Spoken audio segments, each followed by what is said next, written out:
Need a quad say. So the dear my. I do. Some of also a member of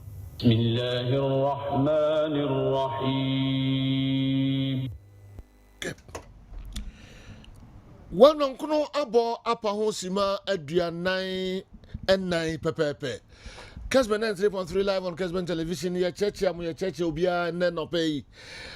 Emraso said the midfield action dwumadie no ebro babia wo bia uti enka live ewo enkrane importemo nyina Kessben 92.9 DSTV channel near 364 Go TV channel no 121 on Sabeka Kessben television na fi midfield action agudem nsam the ebrewi uso wanya kwan na watimi ahwe bi emenaso 0551599933 0551599933 which me the message afasa WhatsApp line so the abrain na fi yet me yi krankra na ya kinkan the amamo Facebook ni YouTube nyina no Kessben television yo a unsa ebitimi ekayen panjo DAB plus decoder no obo Kessben 93.3 babia wo bia ewiase fanan unsa ebeken live sanso na multi TV decoder no multi TV decoder ne was so the den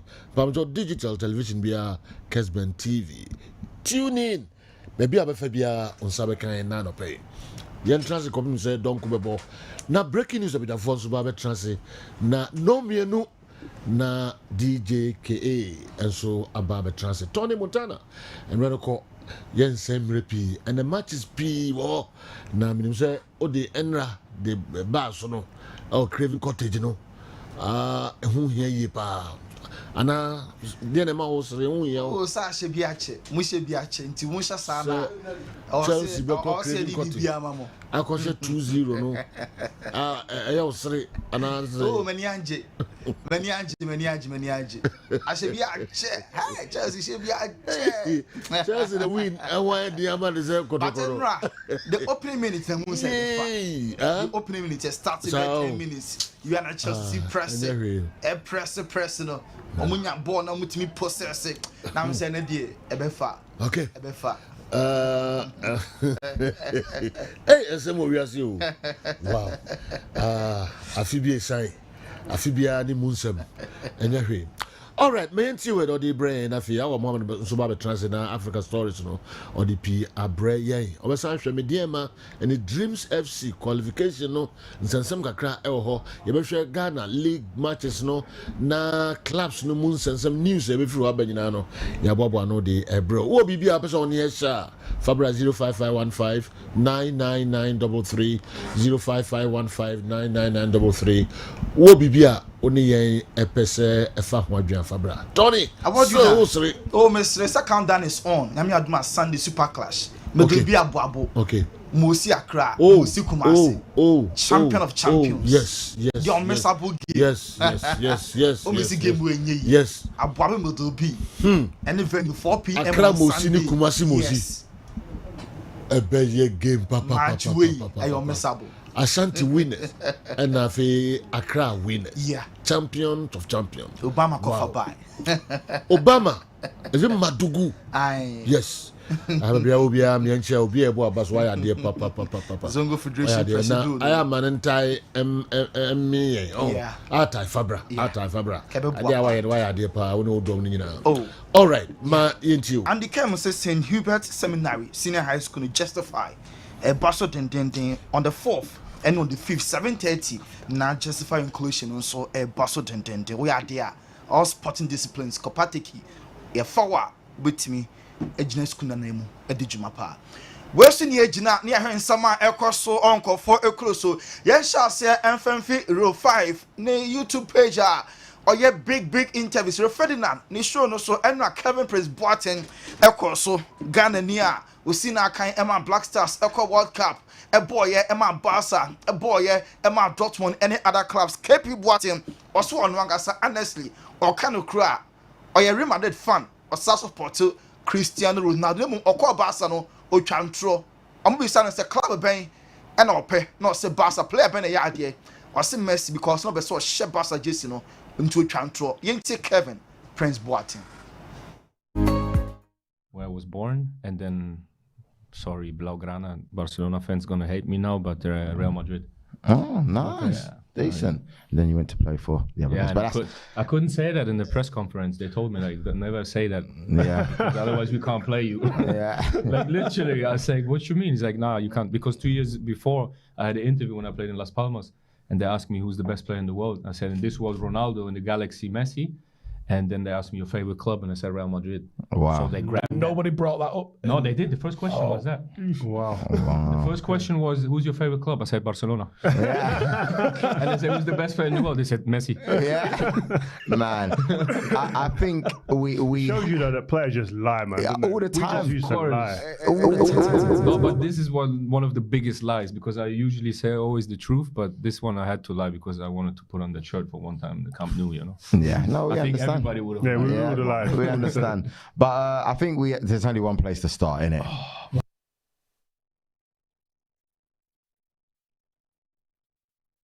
So we dey na ope Barca Jesse Ashanti otwantro say the beya obetumi asi akan ama Barca enti ono agasa honestly or support Real Madrid and I feel best player so we are say Cristiano okọ Barca yes massa 2 years ago Las Palmas ko kan same thing o baba say dey me kasa o best player ne hwan we say Messi best club we say Barca KP Boateng say Jadon Sancho on the United situation no enye kra on beso beti the oil right on beso beti the oil wrong Man United team no abibia issue ba form ho a na kwakwe negative Jadon Sancho yangasa on you to so yen from so okọ ni comfort zone eni kwan senka okọ Man United England ho na for or PES na olusi concentration yentie nsema KP Boateng tuja.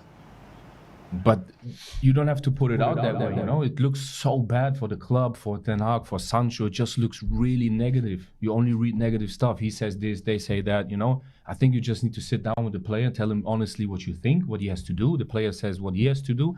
Then or he leaves or he stays there and gives everything. I don't think Sancho gives everything. Like, he's not there with his head 100%. And I think Man United is treating him as well in the wrong. So you just have to find a solution. I think Sancho is an unbelievable player, so much potential, what he showed in Dortmund. Coming back to England didn't help him because of the environment, for sure. He's all his buddies out here, his friends, you know. He's not, yeah, whatever. But then you have to find a solution because, like, from outside, it just looks like I'm in Germany, I was in Sydney. Everything you read is just negative. Do you think Sancho's move to Man United was the wrong choice for him? Yeah. Yeah, it's a comfort zone. You know, comes here, his friends are around. You know how it is. I was the same. When I came back to Berlin, I have my friends around. Yeah, football is second. You know, in Dortmund, he didn't have no one around. Look how he performed. He was flying because he was just focusing on football. On the onset, who said Jadon Sancho, what's the potential? And then more Germany, no castle back to Premier League, no, who said United near very wrong. England, how we in the comfort zone, the France or no po ebituno. Or had tabelino, now for in Chinta, Bibia no concentration, or call Dortmund or other clubs, no family will be in Chinta concentration purely not on football. Jadon Sancho, and Man United, or resolve issue, no, not negative press, no, that's what in chat. KP Boateng to just say Ronaldo, the way in Indiano, and call for referee, no, and name of Koyak second, so she goes United, call Italy, Juve, she goes, still be a referee. Now, so some Messi so cause you animal no doubt. Because me as she goes said the Ronaldo a question. Name call for referee Ronaldo in terms of do. You take KP Boateng. Messi could have gone to Italy and done numbers like Ronaldo did. Easy. Yeah, easy. He can score wherever he wants, like Ronaldo. These two, they could go anywhere. People forget what Ronaldo done at Juventus, you know. Yeah. He done madness. That's why football is like this, man. 1 second they forget everything. People try to attack him. What are you talking about? This guy scored every game, 2, 3, whatever. He did what he wanted. They talk about his Juventus time, like, oh, he was on the way. Yeah. Bro, he ripped up the record books over there. Wow. Crazy. This football goes too quick. That's why he's one of your favourites, isn't he? You've always said he's one of your... He's up there. Ronaldo, Nema Wayano, a draw so ye now some call for referee in 10 time, Nemo Messi. Ronaldo Kwaya deal Italy, San Corno, so Italy, no doubt. Correct me as she goes because real.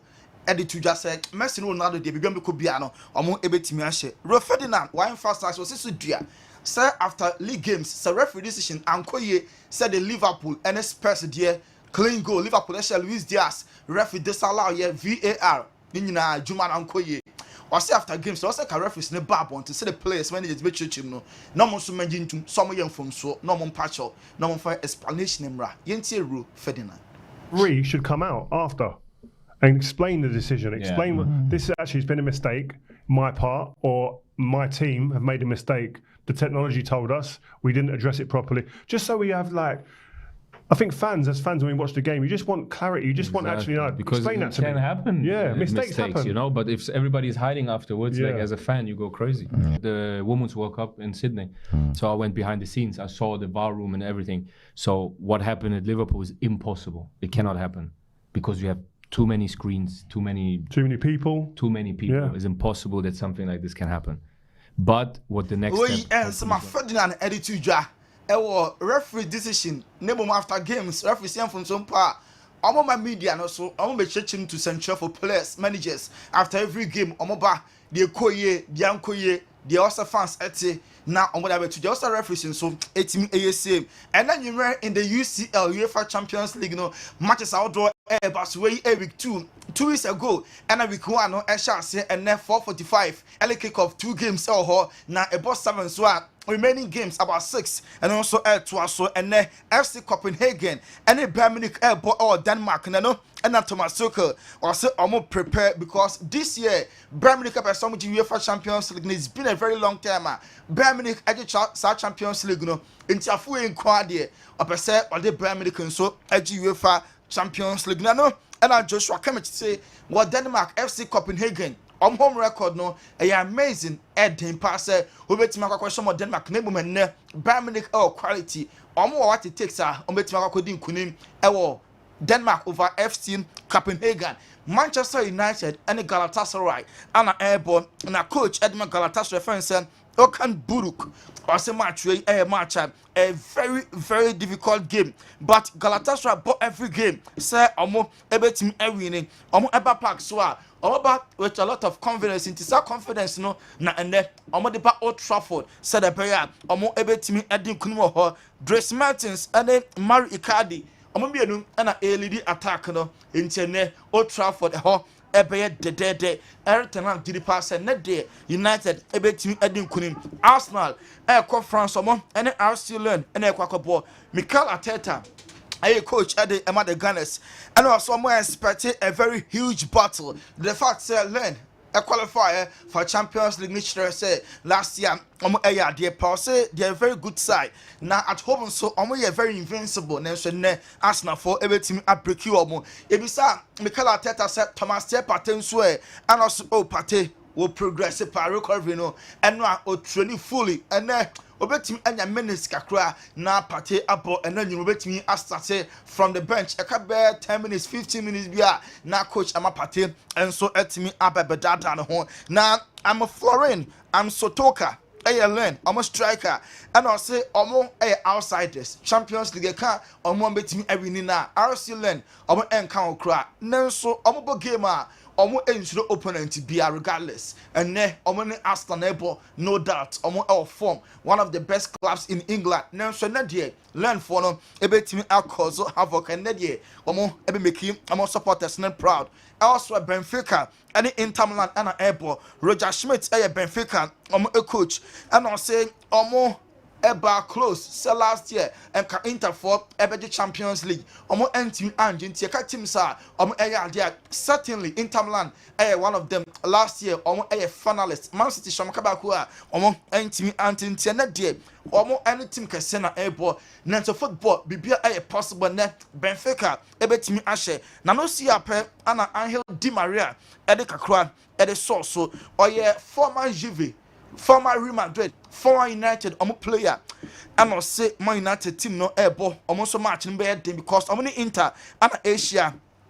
Extremely dangerous, especially tank Lautaro Martinez behind him. Other midfielders making auto passes ama Benfica who actually Benfica for the cry ne toe to toe the intermatch no hese ebetimi edin kunim hon how can Çalhanoğlu player ma Inter Milan Çalhanoğlu say last year finals ntimi anje yapa and this year some a step further so betimi anje according to Inter Milan midfielder Hakan Kahanoglu no or see Inter Milan omo enim se Benfica fon ehu omo individuals bia on e former omo a odo sabe good to we suma ama Benfica fon no players akoko dan omo tima control magic pa with a twinkle of an eye na omas sans squad and Corinthians na Inter Benfica no match obia enso ebetimi ahye Napoli and then you e o Naples Diego Armando Maradona Sports Stadium Real Madrid to omo ho na no ana Carlo Ancelotti coach Los Blancos no saying omo against one of the best teams in Italy Napoli last year Scudetto no omo energy also be a very competitive match atmosphere no ebe sesan ama as a home grounds no Napoli fans made the day mad fallen omo used to omo ensuro just omo put up a special performance and son and omo etimi edin kunim Fede Valverde Real Madrid midfielder and also important game Madrid per se omo winning group no Napoli so winning group na favorite ni be Napoli we person qualify as a group winner there just watch Napoli for no enti ene match na according to Fede Valverde no or some person more winning because group no I'm be some top now for crucial games in the knockout phase no I'm share na UCL no I'm Enzo Eje Giovanni Di Lorenzo Napoli defender and also a very nice match any great team or Champions League abakosem and the most successful club about UEFA Champions League history Los Blancos so home fans no everybody the number 12 edge in front of numerous fans no and bibia possible great team and I'm at almost a better side almost able to me adding kunim now Rudy Garcia coach ever Napoli and also Champions League no the greatest competition ever we are say now only I'm a grandmasters Madrid na airball Rudy Garcia did pass an important match a difficult there now Napoli for able to me ashe Variscalia Napoli I'm a player and also ono onyini na Madrid TV so no how players kuku dam ebi ati say Guti Cristiano omo any role models and ema omo the ball be no wadwen be say into ono no hemo TV so no nya konya say obo edetia omo amento omo no club omo si akan enti na a very special game e de Napoli for omo diri pass omo ebetimi edin konim yanko Barca Sandro Rosell former Barca president and also what is Uncle Foka said during Massimo time Pep Guardiola more time na a lot of honest na referees and a ball omo and it's na Barca omo eji trophies ahodo also abeka say bia insulting did the attempt o di Barca attempt yanka echi satan na Barca Messi the best ever football na Barca Busquets Barca Jordi Alba Iniesta Xavi Pep Guardiola as their manager sa team we o here referee mu a asolo team agi okasa na udi Barca for atem no krobia enso enim hono na Deco sport director Emma Barca and the regime no adeba kopeso I avoid any say Barca beton kokra Deco taking a decision say Aubameyang mo Daniel Alves Sergio Kun Aguero mo Ike Gundogan Inigo Martinez mo Romeo mo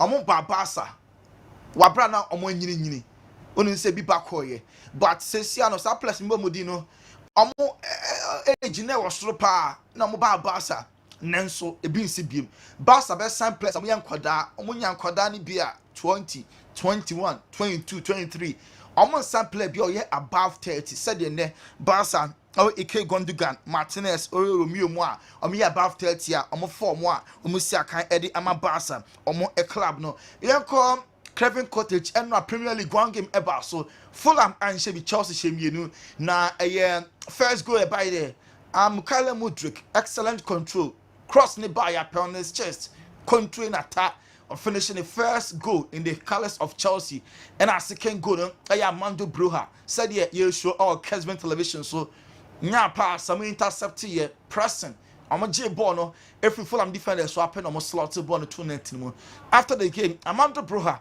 only a Chelsea strike when you second goal and now a wait for there now seen any just said Chelsea Eddie could and almost share 2-0 triple clean sheet yenti Armando Broja.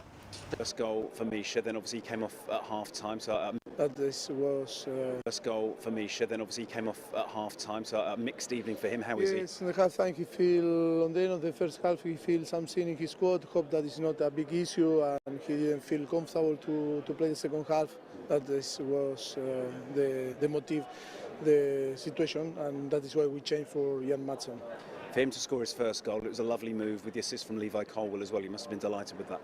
Amazing assist and very good finishing, and so happy for him and his first goal. First goal for Misha, then obviously he came off at half time. So And Amandro Broya, head of coach Marisa Pochettino after Chelsea win, no, and Monday Night Football, I was Sky.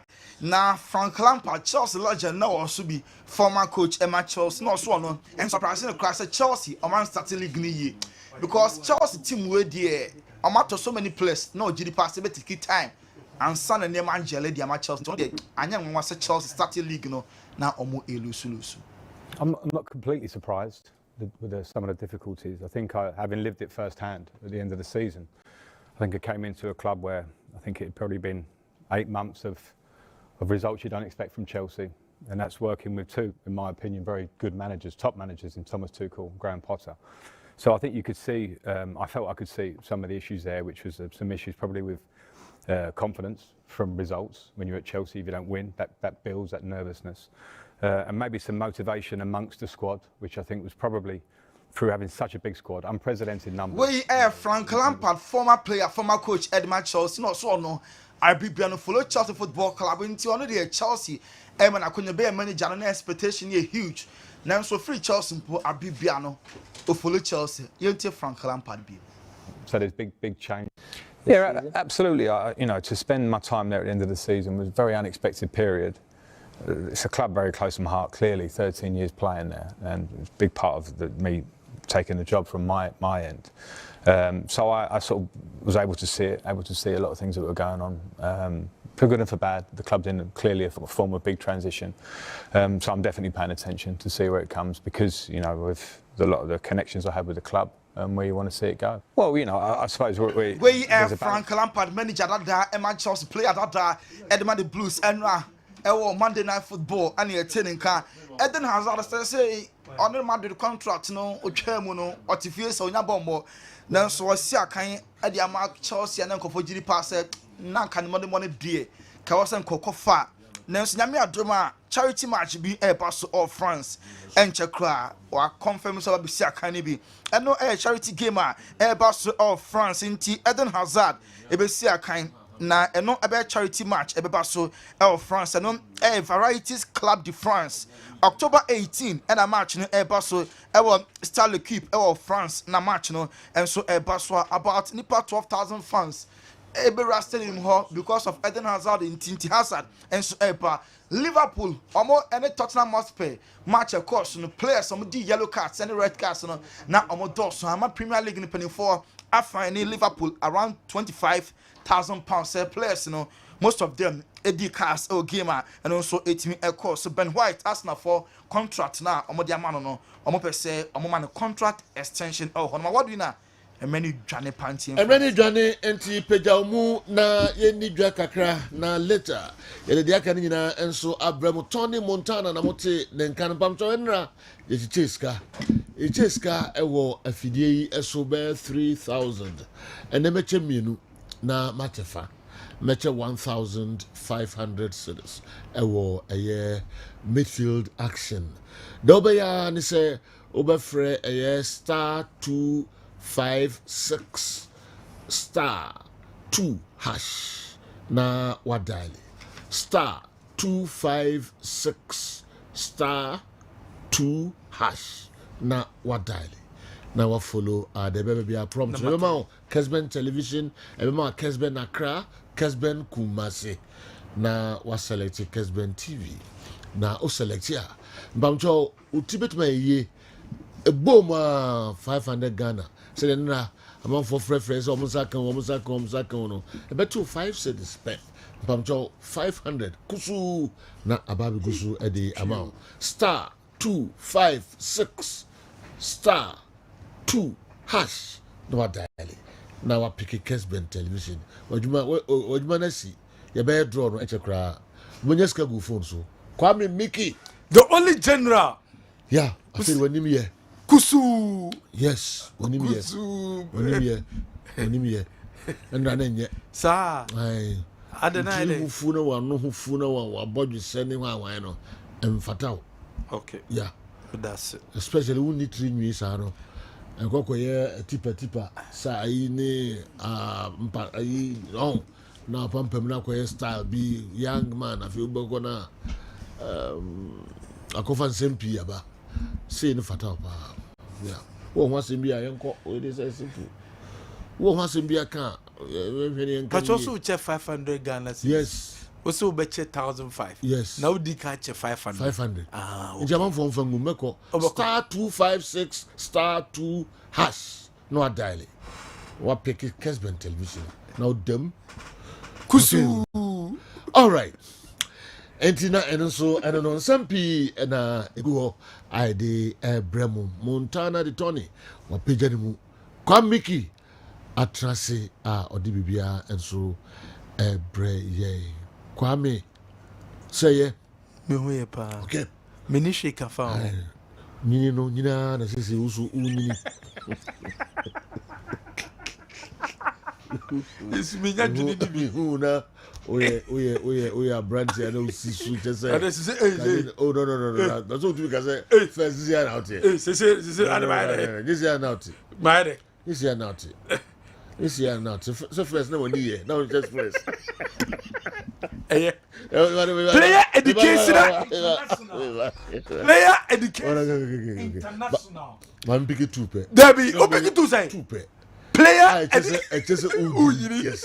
First utina unja the hunyina. Oh. Unyina line about the video. This is unyina. I want. Number 2. I say Osha space. I last only wa message with the most space me try kakra 2 minutes. I feel me near you 2. Hey, space we say do ayedi. Because life be na obo. Okay. Number 2 minutes. Number 3. No, I don't. Me wan pick it third one. I number 3 by head. Ose unyina na kaka ne ade udu.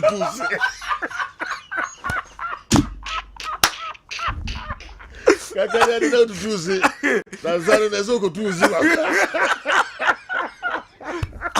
So say for 2 weeks ni amemia wa o say no bomb and na wabeto o bomb na wato mini hweka it in 5 years now we to see the 5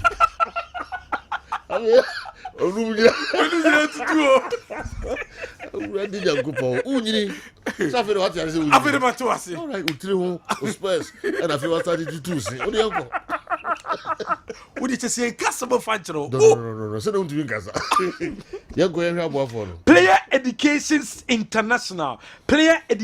International Oye footballer and na so you be a dreamy o trim so person you professional footballer cover ball e wo Europa opportunity na ba e di amount oye mame oba oye papa oba owo fase no obeso cover ball e wo amanone Europa opportunity aba e di amano Player Education International e mano kwan amana be professional footballer e wo Europe enunti enhihye da honie wo mo the scout eba wo mo ba Ghana ha aba trials e wo Ghana ha from Spain and United Kingdom and Sports Education Academy Nigeria na ba wo mo ba no uyo bia wo interest so your footballer wo interest na person tu kwan na wo ko ekobo ball say football no akoye education ye kire football no nti wo so ko school na sanso ball no and Player Education International no enye se football wo mo ba be select no akwa ball ye do be for school mu ansa na wanya nimdie na football no so ye de ka ho e de amount o person register enhihie nie o register via 3 months football theory course ye do be fa e theory course bosome miensa o be football theory course e wo online coaches awodo mukuta UEFA lances and do be fam anywhere oh Ghana baby a wo bia no obetimi aye 3 months no eba na wie ye wia ansana de o bia no ye no waye number 12 football say football aye science into unko school a bad din at the amount. And it in a player education international and massa opportunity. And it is so na edisuye, na bomode, na freye, na yen chokwa betuma faso, na bano, wetimi esuandie, no wasanso abobo. Your number near 0534 0534 955 007 0534 955 007. Your number no offer a player education international. Our number we swam. You know bedin komo ni a cho kwen betima faso na obano wabo ball na wasanso ako school. Kanisa Ventures. Kanisa Ventures and omedi Kanisa Herbal Mixture a diabedwaso. Unum Kanisa Herbal Mixture na ema blood esekuleti. Unum Kanisa Herbal Mixture na ebuama bema utimi bo adwuma ye.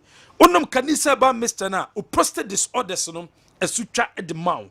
Obi a discharging. Obi a wenya white. Owo gonorrhea. Owo syphilis. Ananso meses nimba ye. Owo sisiare. De hien so banum Kanisa Herbal Mixture ni bi. One ma sa problem ni so betwa ede amount 0247 887436 0247 887436. Obetima friend one number we so. Offer number we so a ya beje so. For when it's CBG, Consolidated Bank of Ghana, Yekuta 114 branches. Now, CBG, obe enjoy faster, safer, and cheapest intra-African trade. Acquire befaso abuano, obe enjoy a Pan-African payment and settlement system. No, obetimi enjoy bi, obetimi ameki sika, receive sika.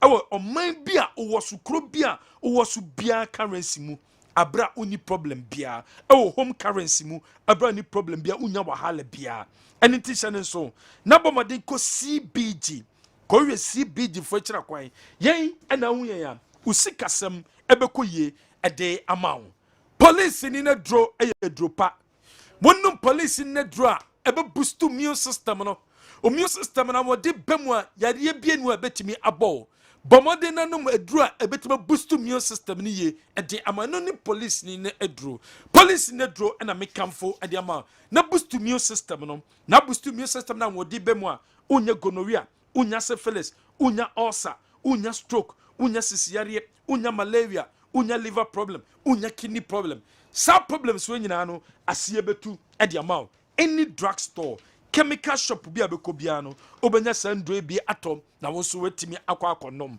bomoden ne twa bet ye and the UEFA Champions League games awodo obaso Champions League matches awodo ebaso no obetwa bet this so twa pridebet.com.gh pridebet.com.gh utwa bet ro pridebet a obedi udia on sabeka usika no Levels Herbal Limited woman Levels natural capsules no ade abedwaso Copper Levels natural capsules ne bi nanom one Levels natural capsules ne bia ebeboa ema bema wetimi abo adwuma abra woni oba ekwa akohyiemu Suzy Herbal Center Limited and de eye CB men capsules abedwaso num CB men capsules na bema emboa na bema emboa mantimi junso ye na emboa ma bema junso na problem mu no esuntwa emfama CB men capsules there eye mema edru and a CB women capsules e wodwaso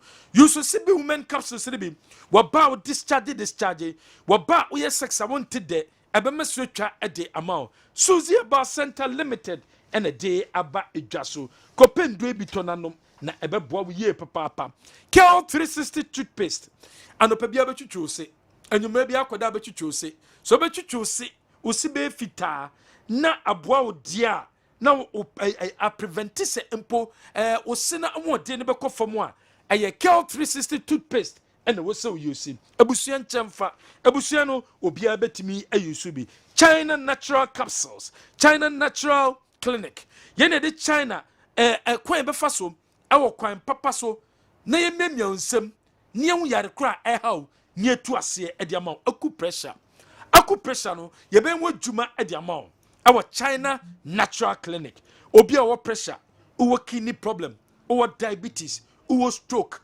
yare bia haw bia no Fabra ya so ye na ye mmoa na ye ntu ase emfa ma wo ye miemia wo nem na ye miemia wo nsem na ye nyi yare no emfiri wo emfa ma wo indomie beef edepa anope bia obedi dia indomie beef and also prepare indomie beef na di na di indomie beef a oboso aduane a ede indomie beef de edepa kope indomie beef ni bi na di quick intentem no prepare aduane no enso awie Niwat Scientific Clinic and Diagnostic Services. Dr. Nimo Nasoye no. Sauko Dr. Nimo asoye ya. Obi asabe mpreduasa. Owo enum problem. Pampa e fro ba enkoye. Obi a wo wom problem. Oba besia wom no wo problem wom. Anase oye bema. Obema no entimi enye adwuma ye. Bomoden na fo ni che Niwat Scientific Clinic and Diagnostic Services.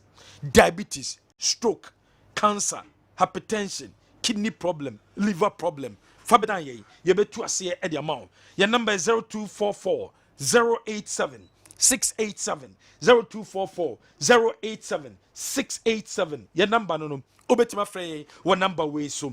Ronaldo Virginia da Romanti and the picture of the day neighbor. Your chow 30 Ghana cedis airtime, 30 Ghana cedis momo and a day air chow.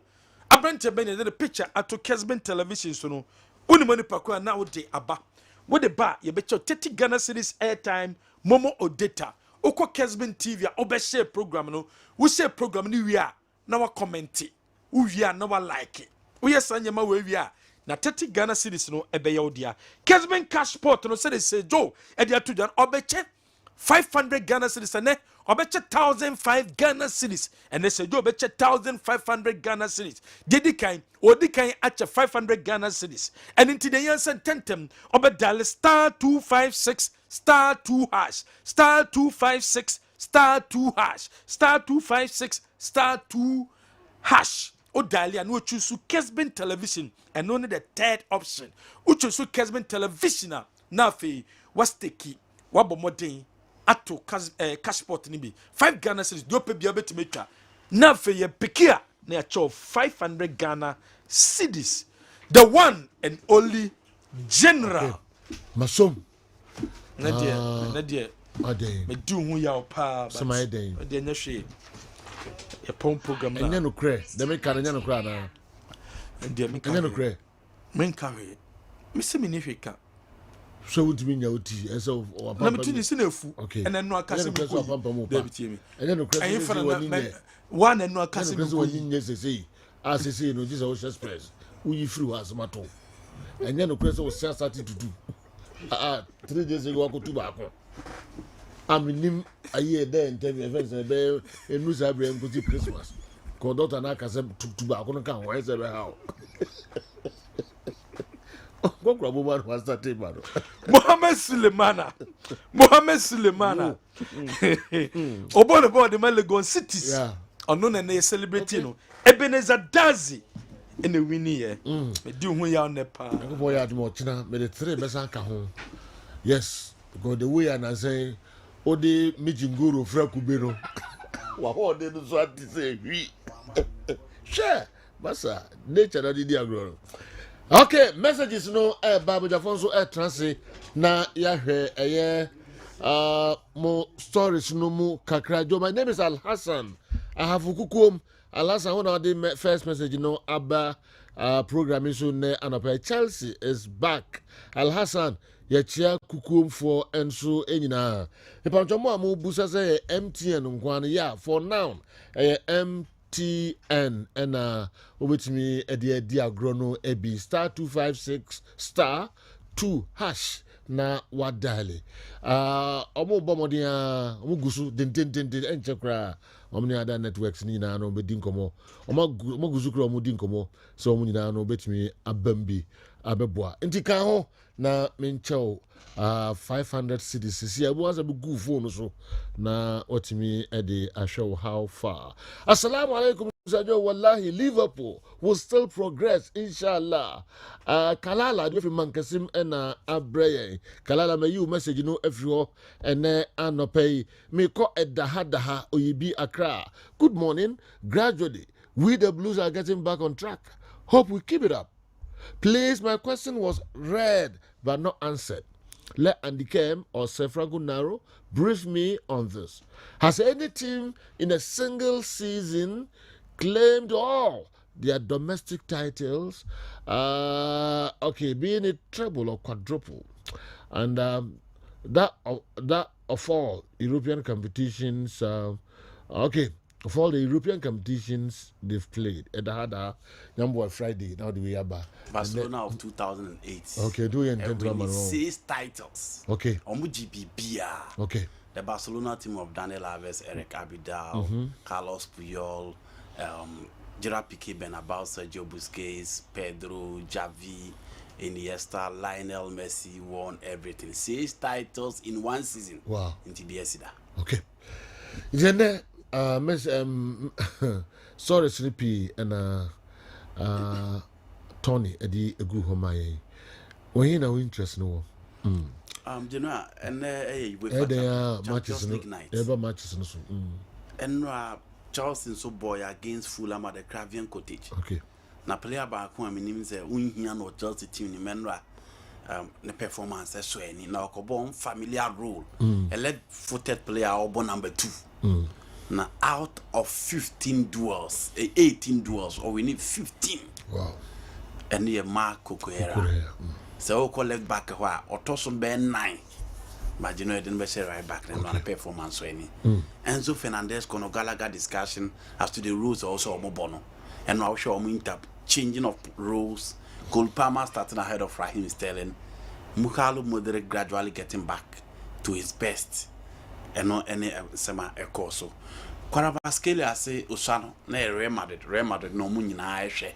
And then this is the time. Omo ede ebebo animu. Daily Mail for Manchester United for omo hwe niema ayeko na omo top 4 ne bone be yedin. No kure nim nyame anim nie, you know. It's early this year. 7 games on paper. Yeah. Out of 21 points, United got 9. But you bet sure many other teams almost competing for the top 4. If say almost a chance to be part of the top 4. So what you now here Galatasaray and Man United Champions League now to be in the qua.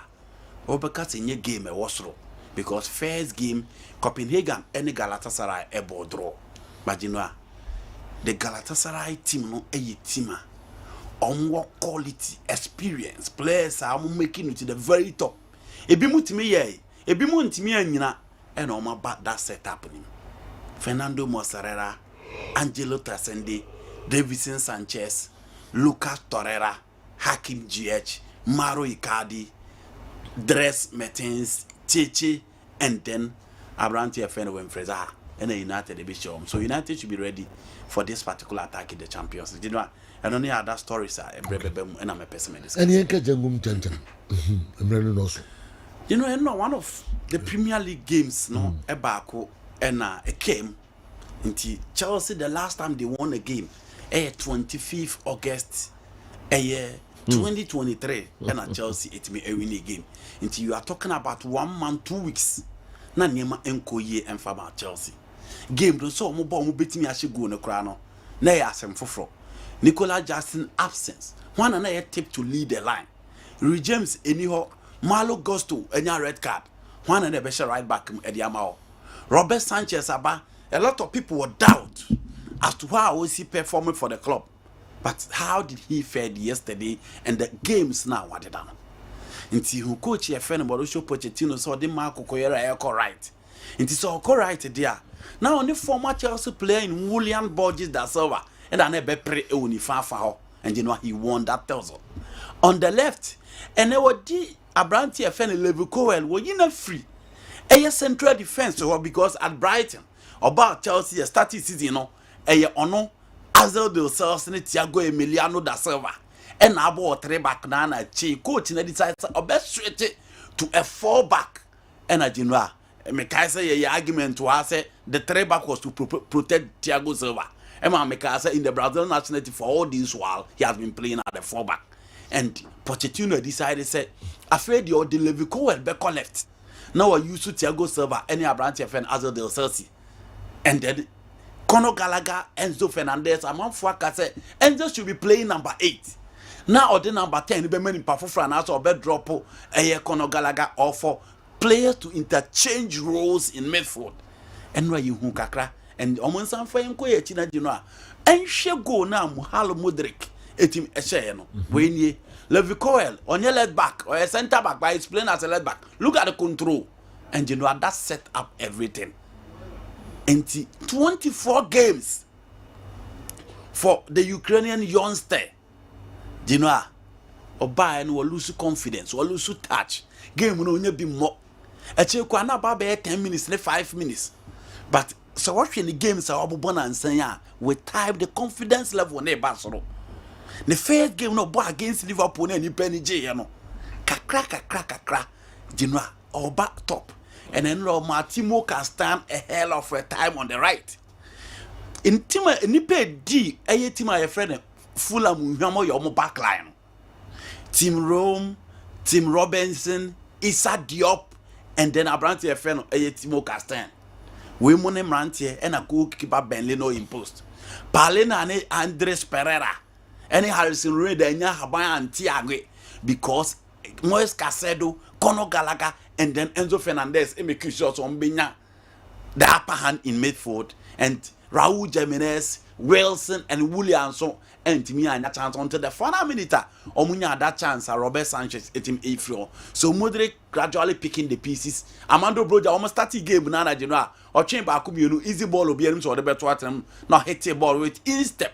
Emma Born, F.A. But in all, Tim Roberts in Mystical, yeah, no margin, or also etimi enyago 359 days. And Armando Broja is still out of Chelsea. He's back and he's back with a goal. Matson ball winning concession, but you know, as usual. Or boy, a ball Enzo Fernandez and so boy and a Benlo etimi. Good job for Pochettino, good job for the Blues, and goals no gradually. I shall say eba. Let's hope say you know a bit me out to us because game no body no team and a team outplay Chelsea this season. Their lowest percentage in terms of possession is 65.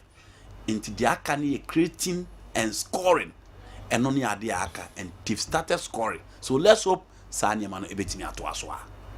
You know so about Premier League in the man. You bought 7 games in the Premier League. Now 7 games no and I say shema and St. for no shema.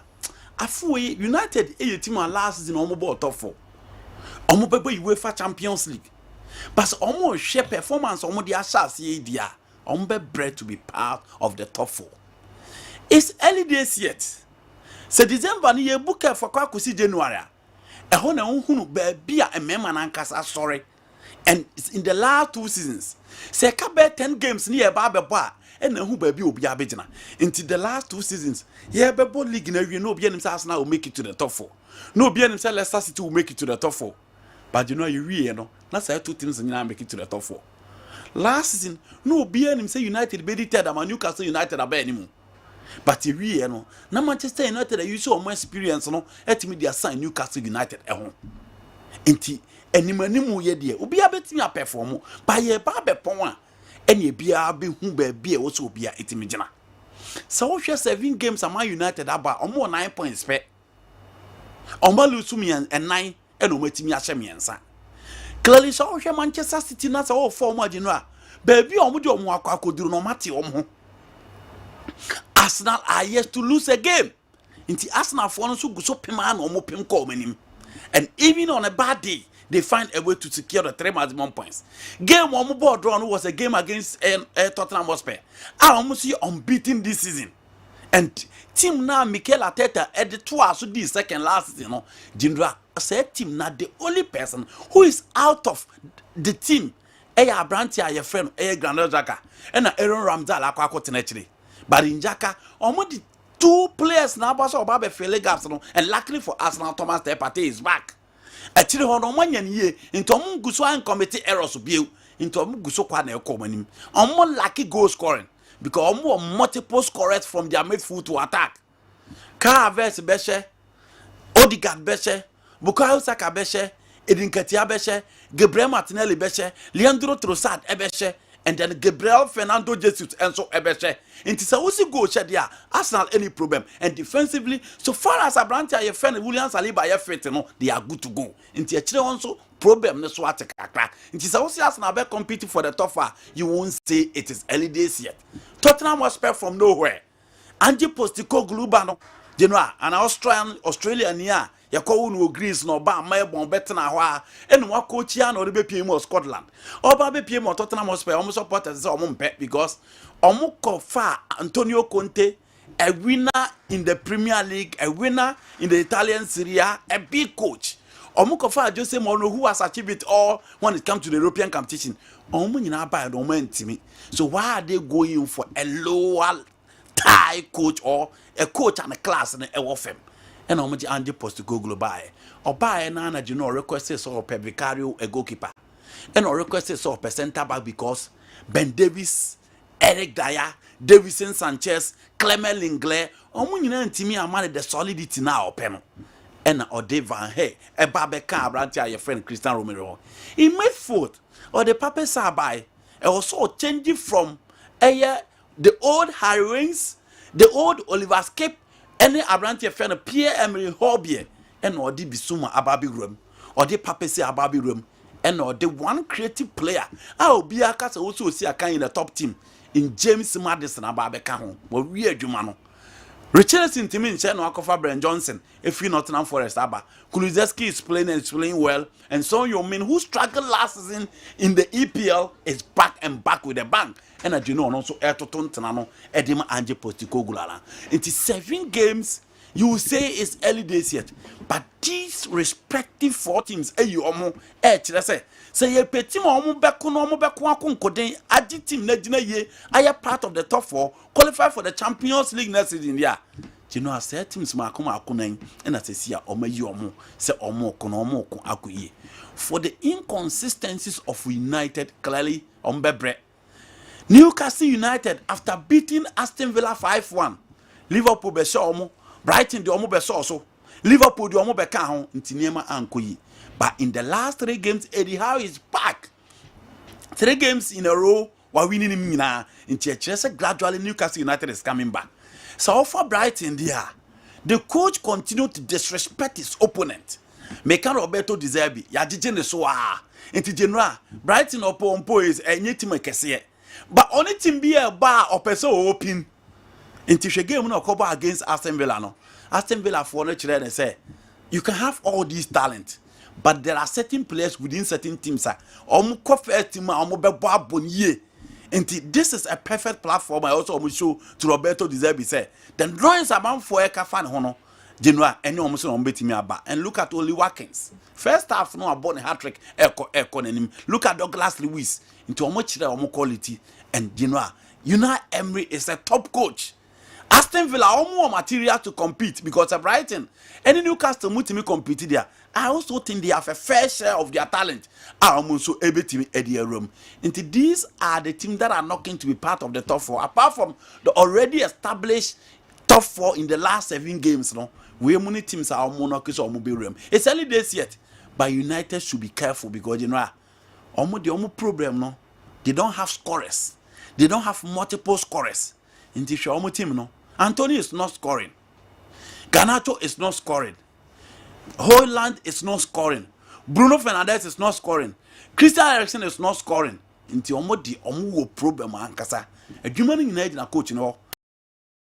So who the standard and what they are up to. And next idea they will struggle to make it to the top 4. UEFA Champions League star 256 star 2 hash Fred Daily na ebema osa option si Kessben television, Kessben Accra, Kessben Kumasi, selected Kessben television. Pamcho enche meche 500 CCA. Meche bako miensa na fi nti mundale man. Yonko. UEFA Champions League, you know, and then no eba so na as usual. Napoli and Real Madrid in a deep boom. So And then go for the paper. You know, Galatasaray United and some Galatasaray Man United. Okay. unless you don't know the player that will be playing for Galatasaray. Okay, you can't watch it. Okay. Napoli bobo kuno so what your omo players ni na dinwa. Obia say Real Madrid. Na omo sisan any team a obia hwe so ode be bobra. Vito Osimhen aka bi. Kvaratskhelia aka bi. Other players so do omo no ato. So what's your first game omo boy in the Champions League against Sporting Braga, dinwa. Omo ko show omo by 2-1. Let's not forget Napoli need Real Madrid the team is yes na nsenya. So out of the 4 games, by quiet draw, they ended 1-1 at the Dennis San Pauli Stadium. Okay. Real Madrid has 3-0 mienu and a 3-1 back kwabem. Inti sa wo show ma win me nsa no ma draw back pe. Napoli bobo ko no o last game on boy against Lecce, General. Omutimi share by 4 goals. Clearly this season Omo see the services of Juan Jesus and Abrantia a friend Ramani because of injuries. In Tisalet Meret Edapo Nima. Giovanni Lorenzo is still there. The Uruguayan Matias Oliveira Bebon led back. The central defensive pair of Leo Ostiga and Nathan and Omiyunu Ababeshamantena may see injuries into Omo Mesomo. And midfield of the Cameroonian Andriy Zambo Aguiza, Stanislav Lobotka, and then Pedro Zelinski in 3-man midfield. And then Rudy Garcia Edeko. We're moving from Luciano Spalletti's 4-2-3-1 to a 4-3-3, the flat midfield. And also at the elbow. Matteo Politano will be on the right. Victor James Osimhen, Ebewo top. Na Kvaratskhelia, left. Into weapons on the Amrante no more anymore. The diamond shape of Real Madrid, the only thing I expect the best sign is say. Not your red card in La Liga until he's eligible to play. Rudiger is still there. Lucas Vazquez, Ebebo at the right back, and then Frank Garcia will be on the left back. In fin for only of Chomene, Camavinga, Fede Valverde, Jude Bellingham, and you have Rodrigo and then Vinicius Junior at top. Almost Ebo in a 4-3-1-2 diamond shape and almost Edeba. Adia Napoli team no ye hono e brantia na omo animo no. It is difficult to stop them from creating, it is difficult to stop them from scoring. Inti Kvaratskhelia oni Rafaelio na pre wo intenten no afam ho siria ni mu de. He is yet to showcase his quality no the European platform, and this is the platform. Obia hwe say, you know, only Real Madrid body a. Na say oh bo wo Diego Armando Maradona stadium dia. E wiase ni na hwe. Until last in born now boy Obia ka say it na the best player no. This is another platform I would be say. Oh yeah, Georgia need there, but you deserve to play for a first class team. Until ne benkum so ho. No ibado they say omo de omo ta consider no. And then tenten wa ho begire pa de ama Lucas Vazquez e woni fa afaso or Dani Cavaya na be bad no omo be pre ho. Politano say one play oh very swift and slippery. Or penche eti Frank Garcia entimi nkonanim bebrebe. Ono so be put the plugs on him.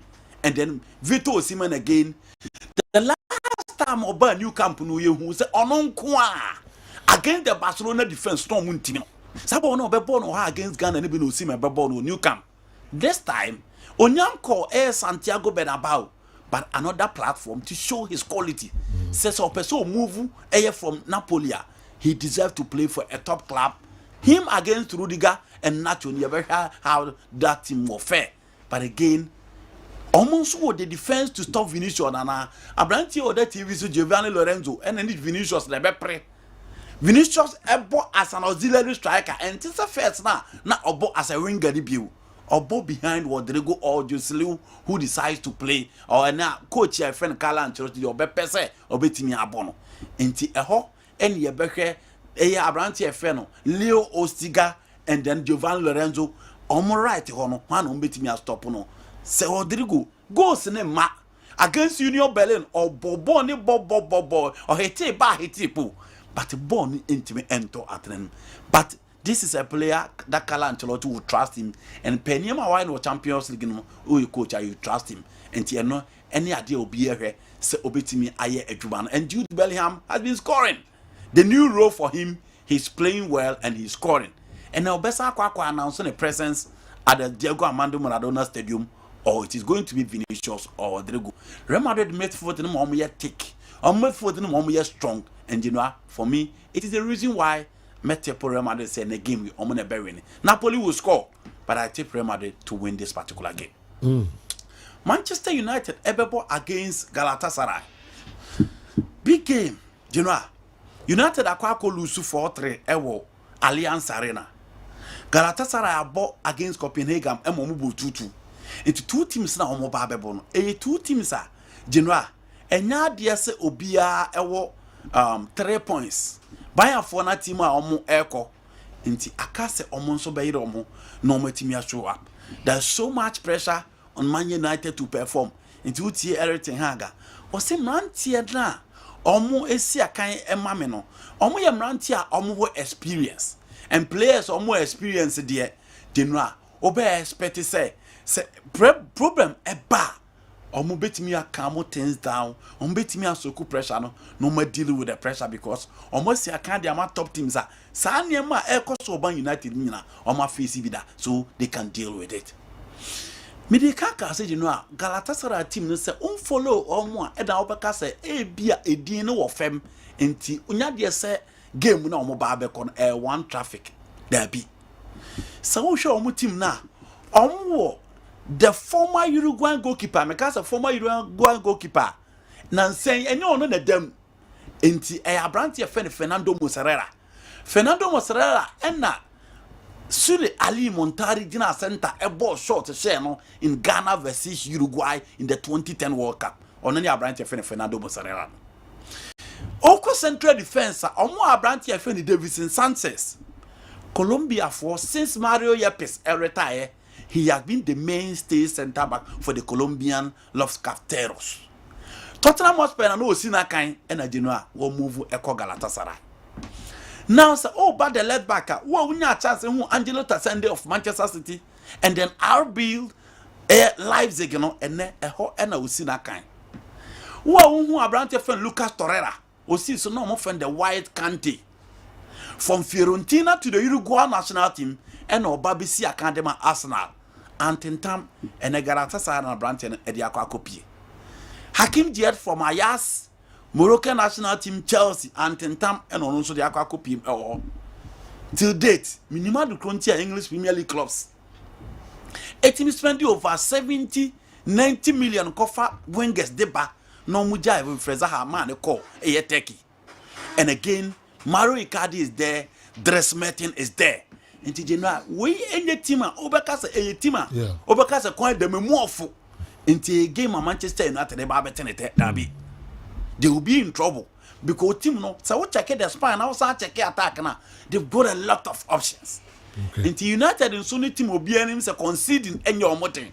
And we saw that against a team your friend Crystal Palace over the weekend. About 78% of possession, but they ended up conceding a goal because on attack and sharp they don't have the men to put the ball at the back of the net. Until the Los Angeles to send the Davidson Sanchez Muya and say actually hono mu begina yie no ma prevent omo from scoring in fin no mo begirim na Lucas Torreira mo bunua just to make sure that they won't allow United to flourish. But for the attack, you know, I say Dressmerton's all right and I said yes quite all right. Now say oh Eya Abrante Zaha left now Icardi or topper United defense no will be in trouble unless Galatasaray decide to conserve no ma hit to on the break. But this is a squad that are more experienced or more mature on the field of play between United now 2-2 and no Ediabum. A difficult game. United playing at Old Trafford makes them the favorite, but you know a game any easy for Man United. The investors for me team catch up man say a game I make us both team to score. United a beat me any other 3 match 1 point. But so you investor na so do hu remo dia a team of no me do United no obi abiti me ashiko. Well, goals are the most difficult thing to do in modern football, and that's why goal scorers take center stage in awards. Goal scorers often have 2 or 3 players defending against them. If a player dribble for 90 minutes with our end product, it doesn't contribute to purpose of football. Kofi Kasua. I just didn't know the way by. The first of all, I say, oh, Bogo, or Momusha goal scorers, Abaso. Okay. Obviously, it is Ronaldo that he's talking about. Or can more to beat me at Trini pattern. See, you know, so one assist. You know, one Shigua, it is not fit for purpose. Yeah. You know, I know I disagree. Obi bet me at Trini pa 5. Now a bobo on the ama wala ujinayi. Now while a body ama obi out, I call Nikipa no abashe. Are you saying me na me pass a ball ma wano? I'm not fit for purpose. No. No. And those players deserve credit. Those players deserve commendation for the kind of work on your park and so. And you do market wow. Said you know OJ ball and no be ba nema mudi bi. OJ ball and Messi mudi no be ba. OJ ball a Rafaelia, OJ ball a Vinicius and you do market wa. She ntwa do a call mu with and you do market wa. And those players also deserve credit. They are fit for purpose. They will be nameless and anonymous. And these players and they are fit for purpose. And also deserve credit. But game when you know now matun tran and send ye matun tran no be boarding into your so I should go here so I assist. Into born say one should be a general because a game no money boy. But those players also contribute a lot. How many goals Zinedine Zidane share in the Champions League? Okay. Are you saying he contributed nothing? No. On the field of play, he was the main man. How many goals na Toni Kroos share? How many goals na Casemiro share with Champions League? How many goals na Luka Modric? Go and check the entire career of Luka Modric and Andres Iniesta. Check their assist, check their goals. But these are integral players on the field of play that teams cannot do without them. Okay. You know, Clarence Seedorf. How many goals na Seedorf share? He's the master. Anything a best of park, so you expect him to conjure that magic. Yeah. We are happy. Say in our reign, we have Salah, we have Neymar, we have Ronaldo, we have Messi, we have Lewandowski, we have Benzema who are scoring. But you know, those players now bad game. A demand for the pass to her. A demand will be watching there. Let's not discredit them. They also deserve credit because a Juma no Mojano. Jojo coach Amojuma no Stephen Odo Mojuma na yo kroma na yaduma ketwa. It is difficult so obejibon will be now be out with So those players are fit for purpose. Sergio, even beside that, there are some tackles, some saves, some situations might be more important than even the goal scored. Okay. Mamenka in Nigeria 2008 AFCON. Red card na John Mensah nya or changed Osadio the wing, you know. Sergio, and no need the game changer. So saying a game changer saying which him saying. Say unim say ka Odewingi koya likely sen ko beshe. So red card now prevent you know. We soldiered on till Manuel Junior go came. Obian kwaka ana on the final tackler Mascherano on Iron Robin 2014 World Cup semi-final between Argentina and the Netherlands. Sergio, that game, that tackle was very, very important in cushioning Argentina to the finals of the World Cup. Shekolo Muani, Bona, Obama Martinez, Echino, Sergio. Okay. She Casillas, after Zinedine Zidane, shared that goal against Bayer Leverkusen. Or 4-point blank saves within corner kick, Sergio, at the same situation. That assist or that saves, you know, or that red card situation could be as equally important as the goal scored. At times, let's be fair to some of the other players who have done also a very good job, apart from goal amount for Shishe. Ricardo Kaka passed to Filippo Inzaghi in the 2007 UEFA Champions League final. You know, as I passed now, some commotion in school. A kind of fast split backline. You can't match that particular pass. Levico were passing or the man Mudrik, you know, or the Levico were passing. Issa Diop, he was between Issa Diop and Mudrik. But her pass, not the man, her Kupama pass, now the man, Benchwell, a man, Coseno. You know, inti, born Okushiga, your point, I so I should go 5. Once why a day, those players are integral. You know, look at the pass. It's a tailor measured. It's a tailor measured pass. Mudrik and someone here fair with the control.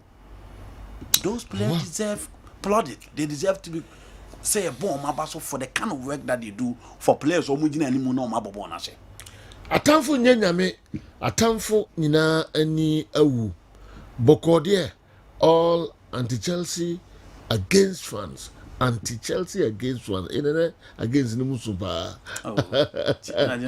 Yesterday how far in the market at long last our long awaited time has come. We got a Premier League win.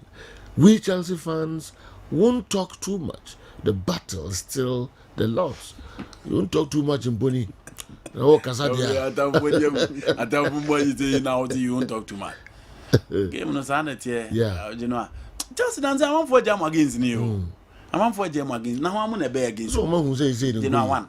Man City for them support. Who's go for against and top. Me bati. Man City for them supporters yes. Into Obako Akoda. Arsenal supporters no. Few. Into Omukromun Tromo. Kakrebi. Tottenham Hotspur supporters yes. United for the team nenye. That is somebody na. Omo ne betromo. Liverpool for ne betimi atrom kakra but unso omo no so bibiri wa ha. Nti omo betimi atrom ne United for ne do so tesemo a. Omo no genu a. Omo timi fra. Nkanya no so omo akasi. Nti omo ntimi ntromo. Nti Chelsea they only need to kick on and make sure say omo be consistent. I mean call Awal Mohammed enso ho na me hwedo de I'm Abdallah watching you live from New Zongo, a small community near Menchia Hospital. For the first time, Zongo communities in my area, we're organizing a small gala for retired footballers, and that's about 40. Having Stephen Manu BA is a great honor. Nice one. Mumbai Amane in whom the bit me aye Afa Abdallah. May you message and so if you may call Awal Mohammed ho na ma hwede ono so ababo ano kakra de bre ye. All right. Does Broya have the qualities of Jackson, or is he better than Jackson? Will he be able to bench Jackson? Please ask Andy for me. Andy. Yeah. Okay. Two different players. One. So for Jackson. Ade ba ka oya ade pa apart from goal scoring no ene say oya ball carrier o pick ball no betim dia run sa ko nanim broja ente sa again the last time na me chirem a deep line forward player or step back any midfielders na be ball na ball inside no 18 no sa ho you have that in Nicola Jackson. Again if you are talking about a forward betim sa create space for other players to score, you are talking of Jackson. And to share space I are creating my error him Sterling.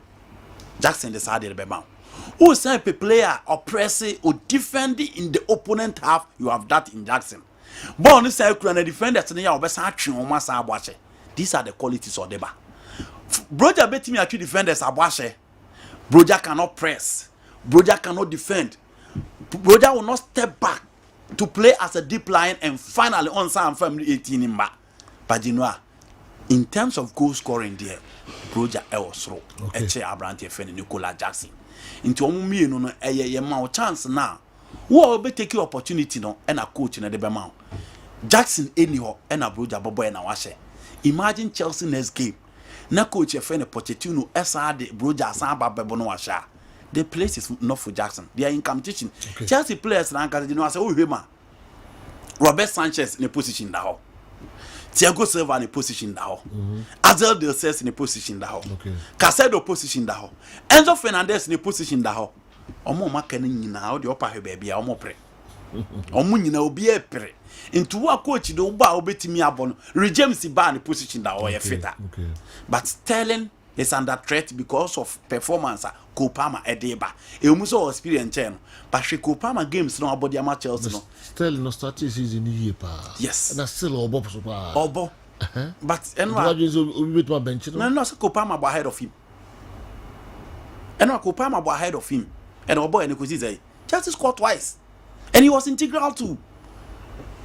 And the only thing that comes in now is the experience. Nkunku Suban so a very different thing altogether. So what you are saying, you know, a man tell me born with you know, Thiago say obi antimi nto no. Obi antimi nto no this we pra. But Benchwell crown or left back no. The position you under trade because of games are Levico well and you know a centre back. She Levico well assist no the man.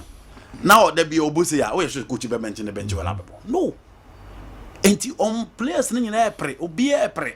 Ka say do mo de omo ni position. Se see as a Latvia ba pe kono Gallagher so e be pe position. Omo ye no be ba be pre ofimfin on the obebo. Because per the price the coach would love to play him alongside Moise Casedo. Now free Abrante Enzo Fernandez. Into all those players are competing for roles and they are competing for position. Who are betting me a grab board, you know I want to coach be more. Chelsea, we are back. Nayoka, would wait for Sunyai West Fiapre and Abre. Hey. Even go for him. On my data, one home can grow 1 month, 2 weeks, and I do know man work out tomorrow. Oh, and chances of what about quit test time is that you match you now one can once him, and I'm sure that they ever can. All right, they get penny, and the share the grass still. Now Belinu man, I don't know. And na malam goals. As na vo. There is second goal no. Abele. Second goal no say malam goal no. O say Mele no J ball no body Martin Robinson. Into J ball no call pass it to Palida. And a game na anko. And I will intercept energy no ball it me be share. But Chelsea were the better side and no more deserve the 3 points. Okay. Good morning to you and your panelists. There are only few original clubs in the world of football. When you mention Milan, automatically it is AC Milan. The other is Inter. Spain, Madrid is Real Madrid, and the other is Atletico. England, Manchester is Manchester United. The other is City. Again, it's Manchester United. United is Manchester United. The others are West Ham, Newcastle, and Leeds. You yati? You know we are dream pa. Okay, awa. You. And then you be dia grow hin. Yes, chance for free. And na game bi na nka wo se ba so. The Asian Champions League. Okay. Na N'Golo Kante mu team no. Ene Karim Benzema, Al Ittihad.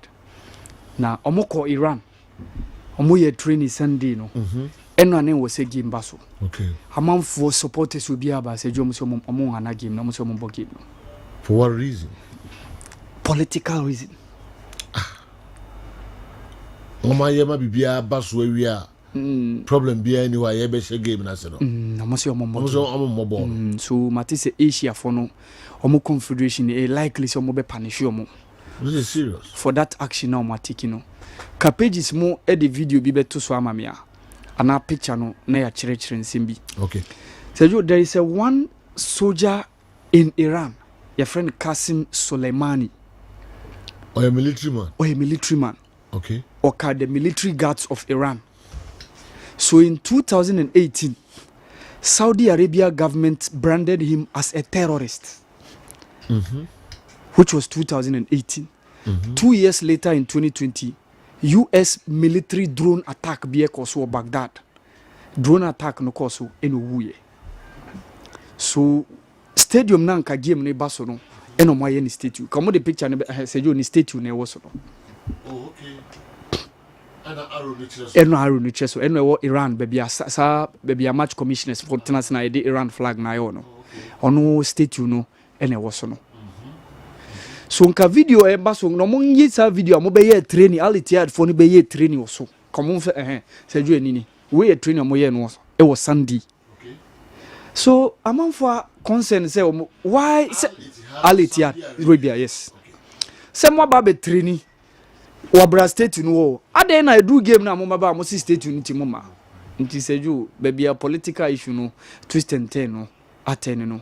Already Iran and Saudi Arabia have diplomatic tensions. Right in front of the man na omo kiki ball no more amorane unhe. Yeah. Baby na didn't wanna baby omo training no. Say why baby no mo training no. Yeah. Internet is not I nim wa. State no we say state no. Indeed internet we also mobile. Say you eno na man for up till now mo nya ntia ase ni ntia. Di komo the picture amanfo gather o stadium. Even Ali Tiad supporters ba kura say jo mo ba omo supporters no mo soja no e wo honom no. Obia gather say game no maso all of a sudden omo decide say omo ma pitch no so say jo the game did not come on. A game between FC Sepaham of Iran and then Al Ittihad of Saudi Arabia and Kawasebaso. Due to diplomatic and political tensions, Seju game no enya maso. Wow. Seju jeje coach anu akwa grant interview. Ena omubisa no say players ben and midfielders ben anka onya oni omobesia kan ewo either national team ala club side. Eno bo nipa mienu bi din Seju. Osi Michael Essien and Yaya Toure. Osi these were the players that he wished Senka oni omo ebesia kan. Yebisa ni DNT asese osi they do dirty jobs. Onono oya an offensive minded player. So he always wants someone who is going to do the dirty job to free him. Said obeya ni nkonya oyi o pitch no so benya kwan yi. Obiya nim how robust Michael Essien is. The same also can be talked about Yaya Toure.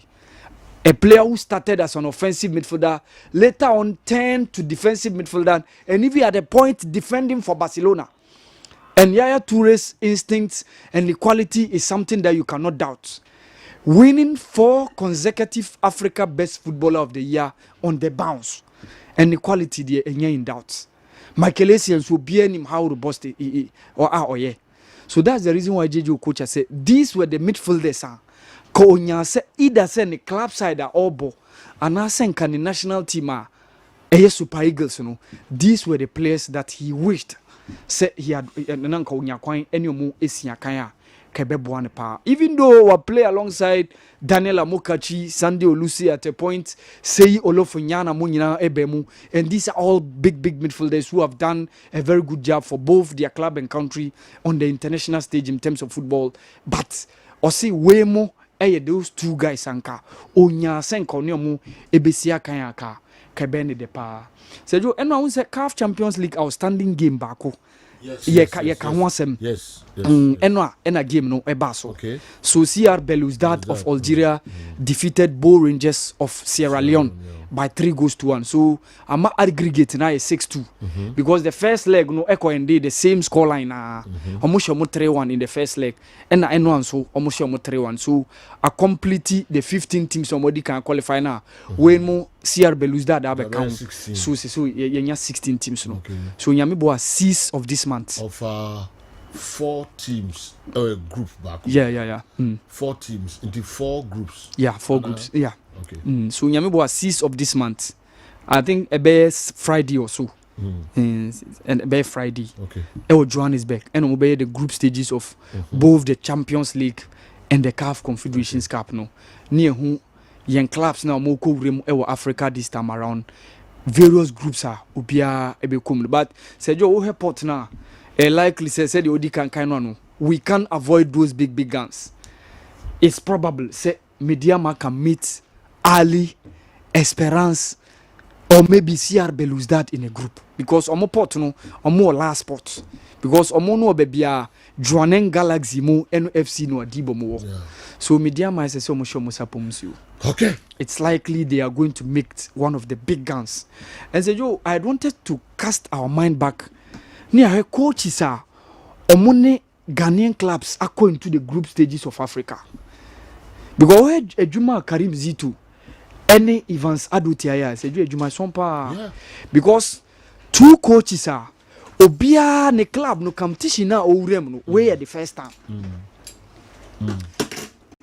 Where the first time. Mediama Champions League where the first time Orem. On see Champions League a kinda. Okay. Dreams crowd you know Africa the onko be the same mediama the onko Africa na confederation but where the dreams on onko Africa da where the first time all making the debut no etimi reach that extent no a record kasi I said you very big and who would have imagined say we mo na be clubs on betimi aye nti afi ni cast your mind back ni ahwe coaches are omo ne yen clubs no edimi akowure mu into the group stages. Okay. Also, the first group stage on the continent was 1997. Okay. When Ash Gold or then Obuasi Goldface under the late Ebethado. Edekoye say Jumasono. And they went all the way to the finals before losing out to Raja Casablanca. Goalless draw in Obuasi, goalless draw in Morocco, Casablanca, and Omodi post-match penalties. Share Ash Gold, and now Obuasi Goldfish, Efrimo. So Ebethado is the first Ghanaian coach or first coach to take any of our Ghanaian clubs into the group stages of a CAF interclub competition. Followed by the late Sir Cecil Jones Atukwefiu. Now, no, they obeyed on the 3 occasions 98, 99, 2000. 2000 crowning it all with the all important trophy when he took Accra Suffolk to win the CAF Champions League. Onwa SRBA be with Accra Suffolk, but this time CAF Confederations Cup in 2004. And in that year, yenya Hans Dieter Schmidt and also Eddie Kotoko AAB in the CAF Confederations Cup group stages. And omumi enumina echo finals. Now before that, unprecedented yenya CAF competition. 2 clubs from the same country drew finals. Kotoko ne Has in 2004. Has were having Sir Cecil Jones Atukwefiu the late, and then Kotoko were having Hans Dieter Schmidt. Then came 2006, when both Kotoko and Haas also went into the group stages, and also acquired 2 local coaches. On the part of House of Folk, Nyameba, Mr. Utia Kenten, and on the part of Kotokonso, the late Mr. Emmanuel Akwesi Afrani. Mune Kotoko and Haas into the group stages. Then 2 years later, from 2006, Yebenya Bashir Hayford, also any Kotoko, Euremo into the group stages of the CAF Confederations Cup. Kwabena Bekwen no mone, Kwabena Yaru mone, Emmanuel Oseko for Francisco Fia kwa for no more time, no. And then after that, 4 years later, from 2008, was in 2012, when Hans van der Ploem, Eddie Brekum Chelsea, and said, Joe, that squad no. I think say Chelsea to me jina ni naswa kada squad no betimi awawade pa on the continent. Hans van der Ploem team now odi wuremu into the CAF Champions League group stages no with Brokum Chelsea, beating LISCR of Liberia, beating Raja Casablanca, beating Cotton Sport de Garua, and then entered into the group stages with the likes of Zamalek, TP Mazembe, and Nadia Lali. And so, Joe, this was one of the strongest teams over the years. Because a Ghanaian club, Abelde, under Hans van der Ploem. Na Enesoa, Mekai Erika Jimai, Richard Kisibuatin, Samuel Chere, Ahmed Adams, Nafiu Audu, Sheyaw Alexander, She Isaka, She Bismarck Aidan, Emmanuel Clote, Jordan Opoku, Meka Solomon Asante. Sergio, it was one of the thick squads ever been built by a locally based club from Ghana, with me making inroads on the continent. And then Tom Strand in 2016, so Eddie Adriana Stars, or the Mediama Ekoye, and Benya the late coach Isaka, former coach of Adriana, also in 2017-18, and then Siki Akono was the last coach to take a Ghanaian club into the CAF Confederations Cup before say Coach Evans Adote and then Karim Zitu Ababeye Sawa Waswadi and Seju yen congratulate you. They've done a massive job. Nobody gave those 2 clubs a hell of a chance on Betty Mayasadim. So ya recapit those coaches are multimedia your clubs multimedia the interclub CAF competitions and Seju congratulations to both of them. They've done a very good job. What the best year na to aso man we Ghana for ningina ewo Champions League no but party there anya likely so bebo okay but we say ka imagine say na omu 2 clubs ebo na nya party wa Arsenal na nya Abdul Samed Salis omu dey face so in a Champions League okay you know yam fancy her okay na me ni dwa kakra be ba mebusa 1 or 2 questions na fi amanfo busa questions bi ha me be ma ho na fi wa ye ho adwuma ntantem so de amaye Kessben 3.3 Kessben 2.9 Accra DSTV 364 Go TV 121 this is Abia Sir Franco Naro ewo anyanimu kakra bi nessa dia medi dwa kakra ansana yade dia kan nyina enso atoa mo so Sir Franco Naro minima dia bia wo anyanimu kakra bi a I think that Chelsea Chelsea. Omukasa so muso Omukasa be. And we have started winning no permit so among for Chelsea drum. So no am catch you say. This is the reason why I hate Chelsea fans. Just one win. Look at the way you guys have started making noise. Abonkele enko bia Bismarck Dima. Na wo sa nungwa and average if you nam no mafario Chelsea Fulham West London very close and Fulham there some na bananka Chelsea show ma sen Kenya but I think that a very positive news some will be Modric or Shego are clearly be relieving a kakra after all the hype and the buzz around him. Now, for some people, it's even surprising to know that this is first ever goal for Chelsea. They are kakra and such a player when you go see there and is boosting the confidence. And I'm sure they will pick it up from there. And clearly, Man United, Galatasaray, I think the names now these are established, accomplished names. They have number of players that Premier League, you know, Mabwa Boni. Zaha, or the same, this boy from Arsenal, midfielder, who shared the names in clear that these are established players. Mario Icardi, at a point in time, people felt that he's one of the best number 9s in the system. So clearly, it's not going to be easy. I think that who shares a group on Bayern Munich, obvious favorite in the group, but two teams on fighting.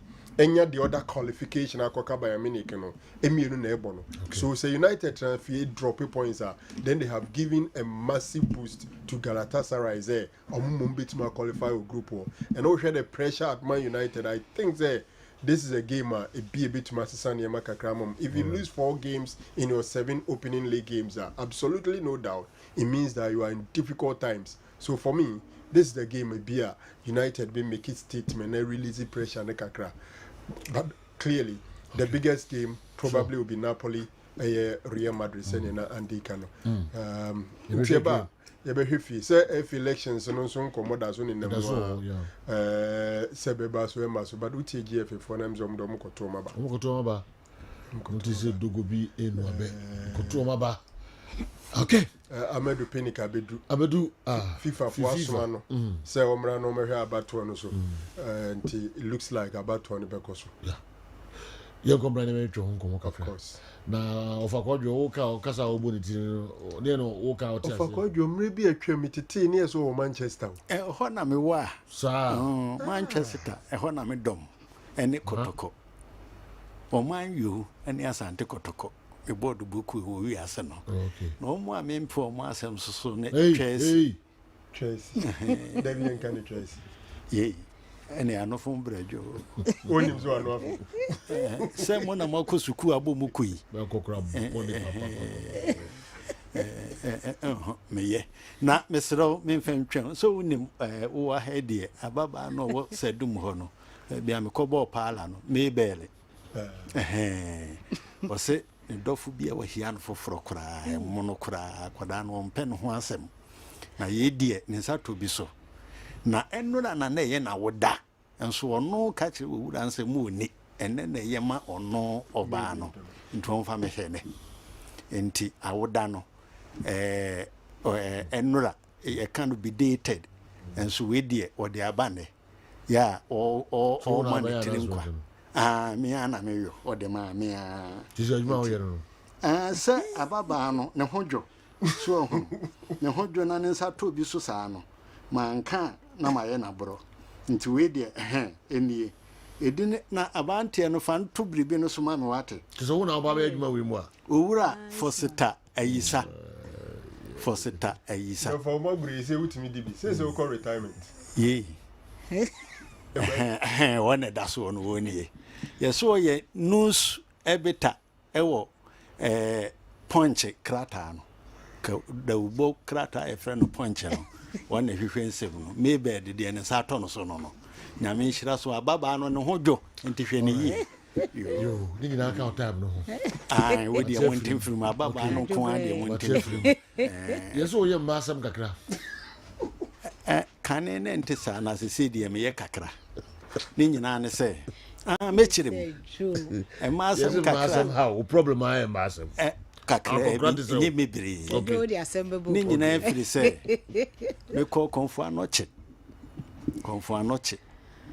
na me babusuani bi wi de kun no ye sebe hwiga asichire ana ema ne firi mu ana me kwaje krata ye de kwayi obi wu ankrata ye no death certificate no na owura bi nso a ono so dadan na mu bi adokotafo atwa no ho ahia wo homi ekosoro na ba fom ba ko ohome ba ko asa ye den na me hwe nanimu a na owura no asemene no nso na me hu ne yie na owura ne firimu ya ana dokotani a oba den hobusa nurse no a oye in charge ho ne se owura yi na ye case ben ana oba ne se eye prostate cancer ana ema ne ko ne nsamanse owura no ye panyini pa wasanto kotokom na mempese medini dini ebetudwa efiri ho no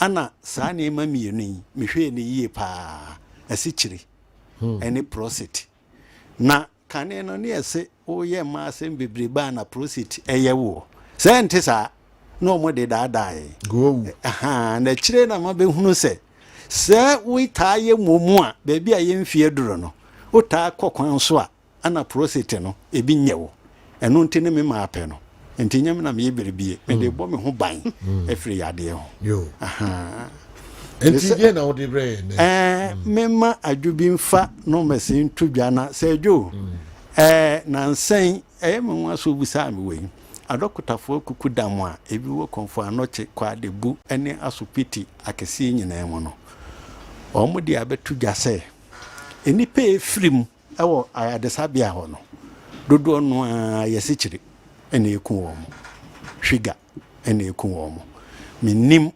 sese kura de yenya fidie kitua bia otimi de he obotom a obia wa kura betimi de ahwe wesichiri da bia deda enti na no na wotwe twam na mo wonkran ba na sa mete ya na me wula lab ho se omo hwe me de ma me na omo hwe me de no na ye 5.0 mantie ne so omo nyini ba bia metifia duro no esese wo soro chensa na medidi ana anam se menindi ne mom so de ahomache bia menum suo de na omo se ene ensese nka menum suo kura enti ade achi amensa amra mami nom hwe manom hwe anam sa koe osa hwe ne da 5.0 hwa no mo ka kire mse ne se yade bi beku a enye sichire ayi wo mo nwanwa se baby ametifia dre ne mesichire da sa esan se wo se ade be chema me maba no no mo hwe ba nti a wo mfie aduonu mienu na na sichire nam aduasa 30 abamu akuma bi o ade enso yese esese ewo miensa abro so kura se wadidi mpo a ewo se wo miensa ene nson so hono ana se woni di a ewo se 3 point bb ekusi ensia eno na ye normal enti wo de dadu asande a na kire se wonka ho no bi nso timi ba na si kire no mo hwe a afidie no kura ntimi nsusu esan so mo se ebura duasa afidie ni hunu ache so we de wo abrofum def adaf na wo de na wiase enti adwubi fanomes no tudwa na grace gifeti ayen hihye bia ma obia obetimi akoho na wakogi bia kuta wonsem na de abo ho ban afiri asichiri eyade ho esan se no na sese adokotafo se ekunye pa enti fanoma no tudwa mam your numbers and answer na the numbers in betu dwan me pacho o hwe ya na so utie ya hwe Ghana hanum mienu Kumasi branch na enkran kropomu Kumasi hanum Oshim school junction Barekese kwan so ena enkran pumpuni mantem nso ye wo new Achimota Petroleum Bungalow ye ne Family Life International School no ena edi nhwani mu me pa cho frɛ na woni ye ntwetwe nkombo e wo 0244 126 123 0244 126 123 and 0543 32 0030 0543 32 0030 me pacho me dof pa wo tie me anazo se wo hwe me se de ofadi ka kan no enhwehwemu no abedadi ama yaso e ho no so eno ni cases aye recording recently a emrantie ne mabawa pa enka first nka yare bi sei na first ye bodin e say esikafo yare enso enne emrantie ne mabawa young boys and girls ena yare we ati se e wo mu mogyamu na ye bisa se aso yare we e wadru anase ne adru eye capital yes ubedru grace gift a ye beboa ama esikyire ni nyina afru mogyamu ama ho ato na se eje obu ho no ma npempi no obu ho no ma bi wo no so but because of so onkoye lab ntino wonim se bi wono so me pacho ahyenso di anasa ahosu edi kakra a be ma wankasa wote wa be hu se ade we da me amame me nko cheke hwe me ko cheke anasa me ko hwe me mojem na senye bi ade a na afa de ma pa bibi fofra aye de afasa o ha no ba so a ahyenso di ede ye general signs and symptoms no ebi yese sebe obu ho no ma ifra no pakosi anwumre nsuo kra ho odem ne no ma no enso odwonson tentem so ententem so pa Johnson no so kan wa anwonso pena wona ho nyina ne nenam ho eye yar neba saa na etie si kire yare saa na tie ena ne Johnson no so ubo so obu ho no ma se bia ogina baabi me fan se kwanche baabi no odwonso a ubegina ho no ma be se 10 minutes to no ubo se na entetia abefumu Johnson hu nyina na chese si kira ye muma obi nso okra wotimi edon sabo Johnson na de kan atachere maso obon se doko enipa bia o Johnson e wo se ye te se nchene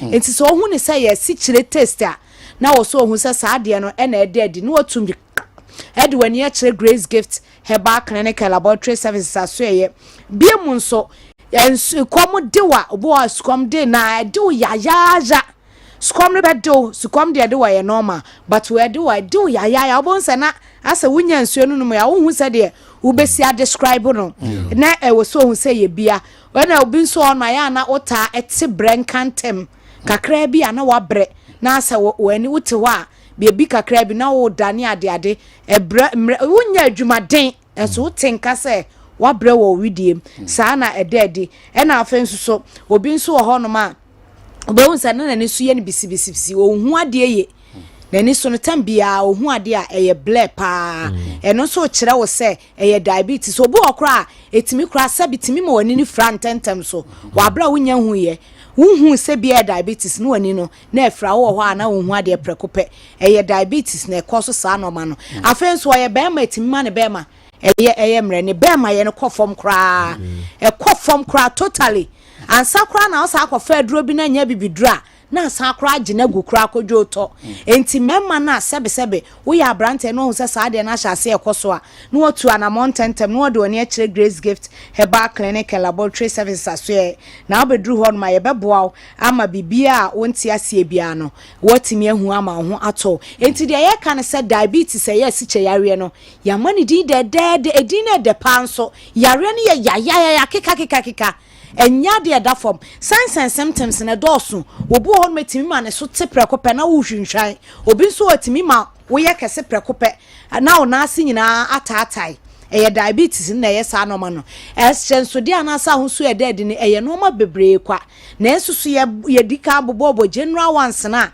ba start a wo de behu se ade we de eno na e kire me se diabetes na ekoso enti me sro se de beye na diabetes esi kire yare no wobetimi atu ase ama na kono furniture Grace Gift Herbal Clinic and Laboratory Services asoye nyame ammo habama eni nubuna keke wo bo no se me no mienu yemfa nsa yeni na duaba ne mfa na haba ne nsa yare enti Dr. Grace Board resanse nyame di hunim di ama no nti ena yede ensase ye boka se Grace Gift de obedru ho no ma esi kire yare na nne awie brem akunipa bebre no se jo mi ankasa my uncle for me ensa ena mia menua bema baako last year any this year eni pansia ena diabetes ede o mato anananom wonse do na me kwadru aye na se na mbisa se na enti se enemre mu a ya bo ho dawru abo enti wa ante se bia bibi sei baako kra de so o se eduro no wonnom because eduro no a wonnom no wonnom a sebe na ama ne bema no nyina agiegu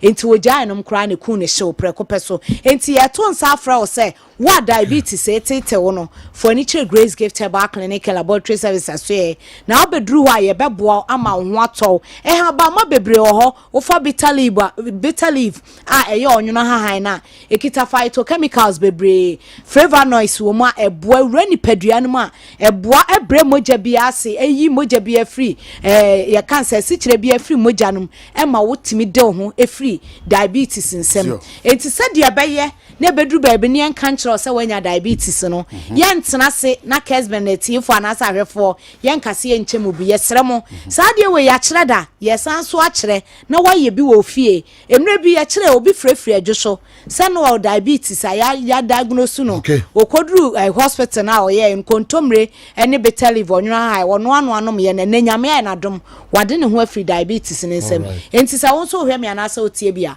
nunum bi na emmoa enhye no ya sa ye ne se adokotafo no aye lese tententene ede agu krata so ya tafo agu so enuane e wudi a eta wunya asikyire ekosoro no ene de wudi a ema asikyire ba fom no ya ye de agu krata so nti so ba Grace Gift na age card pe se wo be pe bia okwa adokotane no obubu sanse bi kakra no ama obi na ode akobọ ho bai wo bia ye wonso ye be mu ade a wonso so ebe ye yina se dwo so anse na anse ye be kyerɛkyerɛ nua ba bi ema mema sem koso ni ade ebi mu ye bi wo mu hunu eso mfaso na se ni nyina gina enuane bi a wo modie omo ye nantwie no so wo beka no kra so wo mpese nantwi bema obeforo oba na nantwie no so bi wo mu nyina gubuo mu a mema no bi etrai se omo beforo wo mo ho ndi so pesa wo nantwie no onforo oba sabre no mu a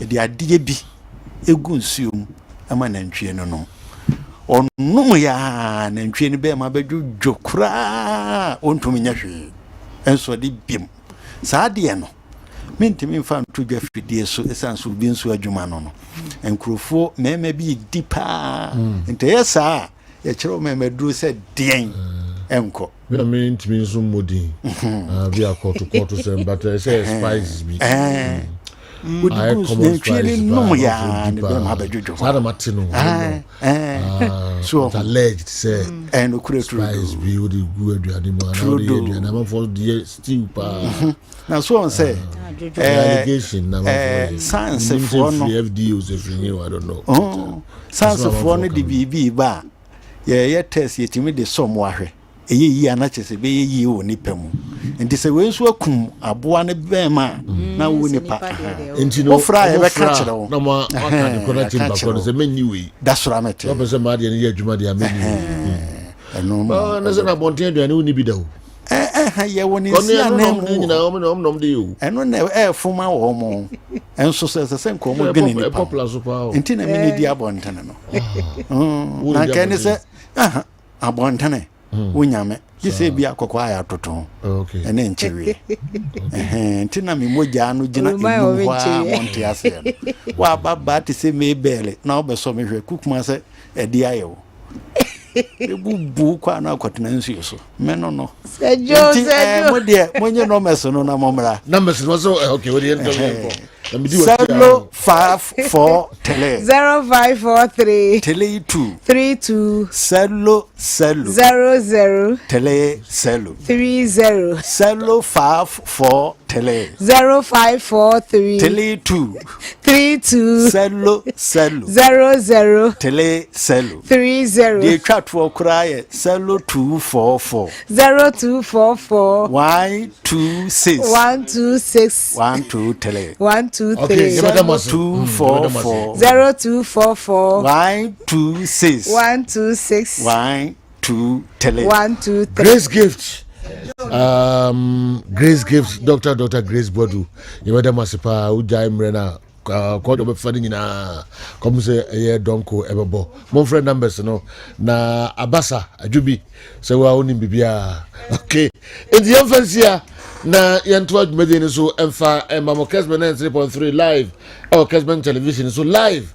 Our DSTV channel 364, Go TV channel 121. Pamcho, enter Mecha dear, the one say 500 cities. About be good phone so na medika catch them say o dial star 256 star 2 hash star 256 star 2 hash. Na follow the baby bia obehu Kessben TV or obehu Kessben Kumasi Kessben Accra me say pick Kessben television no na enche meche 500 cities but to phone so na wa frame na wa catch them this cano about phone so and meche 1500 enra meche 3000 cities 30 million and me che enra de bia meche sika no kululu bibia finchem awa Sergio yeah. me kawe no na Yeah. sana mi refi must skip we Siegfried Sanzio Bana. Was on nso ni Kim Facer every mu into the CAF Confederations Cup group stages. That was 2005. And on Erigau Eji the goal king after the group stages. And Kim Facer the second behind FAR Rabat of Morocco and FAR Rabat Edeko share Dolphins of Nigeria at the CAF Confederations Cup. Make a list of the coaches no.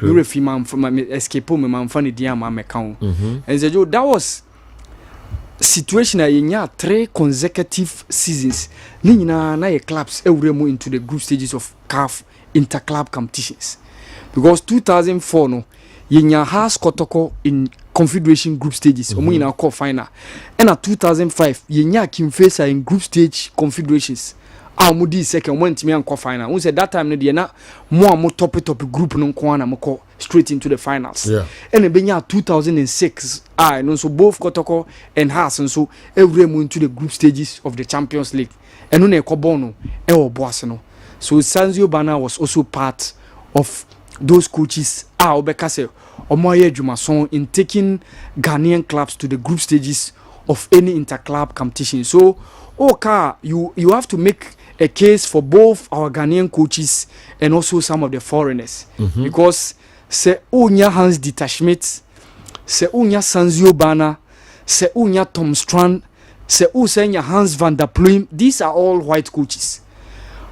Yentimi MPP Modin say the story of Ghanaian clubs into the group stages. Say by local coaches na Ebeka Ebetado the late, Yebeka Cecil Jones Atukofi the late, Ebeka Emmanuel Kosiafrani the late, ni Ebeka Otia Kenten, Bashir Hayford and CK Akono.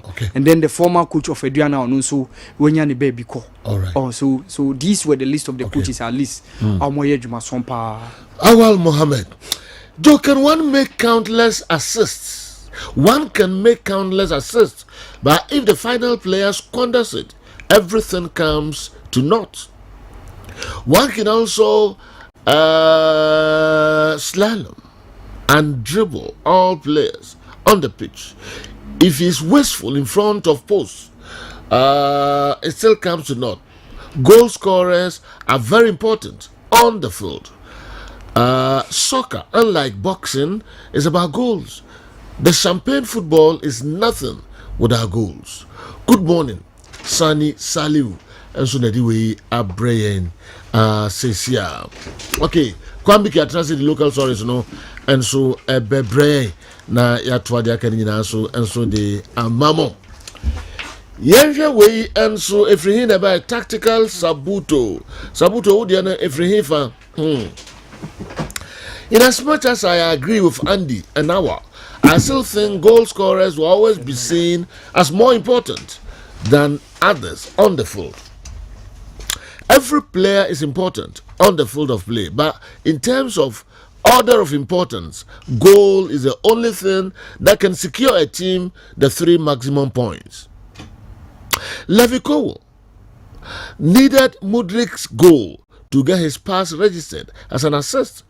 In a 90 minutes game, we are likely to get over 10 passes into the opponent's goal area, but few will be registered as assists based on the goals that will be scored.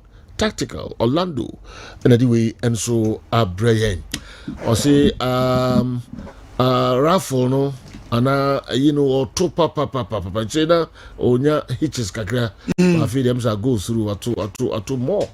Star 256, star 2#. Na, Fred. Maybe call first draw. This is quite making money ready. Now, Mima Obi 500 cities this year. Emegu phone. So, unfortunately, Bismarck Iden is now a taxi driver at Aguna Swedro. Considering where he rose to in football, it's a sad story. Our top players should really plan life after career well. Minimal how true the story is, but. Yeah. And what's wrong with that? What's wrong with that? Because there be on issue here. Bismarck was so sensational as an attacker from New DBRC to become Chelsea. And he was one of the top guys when it comes to goal scoring in this country. I think so when you think take outside Kakra any day. But general, Fibiani Munsema Nasi will be answering association I'm not too sure the kind of money a ban in him. Sure. But a very good subject, not Bismarck Sibia or drive taxi and pa a baby bonnie beer. Your uncle bimpa or tax in the bear for and on yeah. Until that is not sufficient to say that or a bad financially. Okay. And there's near Chrome Health Center. It's not enough to say so a bad financially, but advice no detail to a very, very important as to say players, planning life after football. Sometimes some of them are too quick, say scan by Nibia or their koto assassin. Ubonse be the beban and sembia no de qua assassins. The other hygiene is Ubonse be a fino or no own way. Na it be a scanny be maybe. Ubonsa better than SM.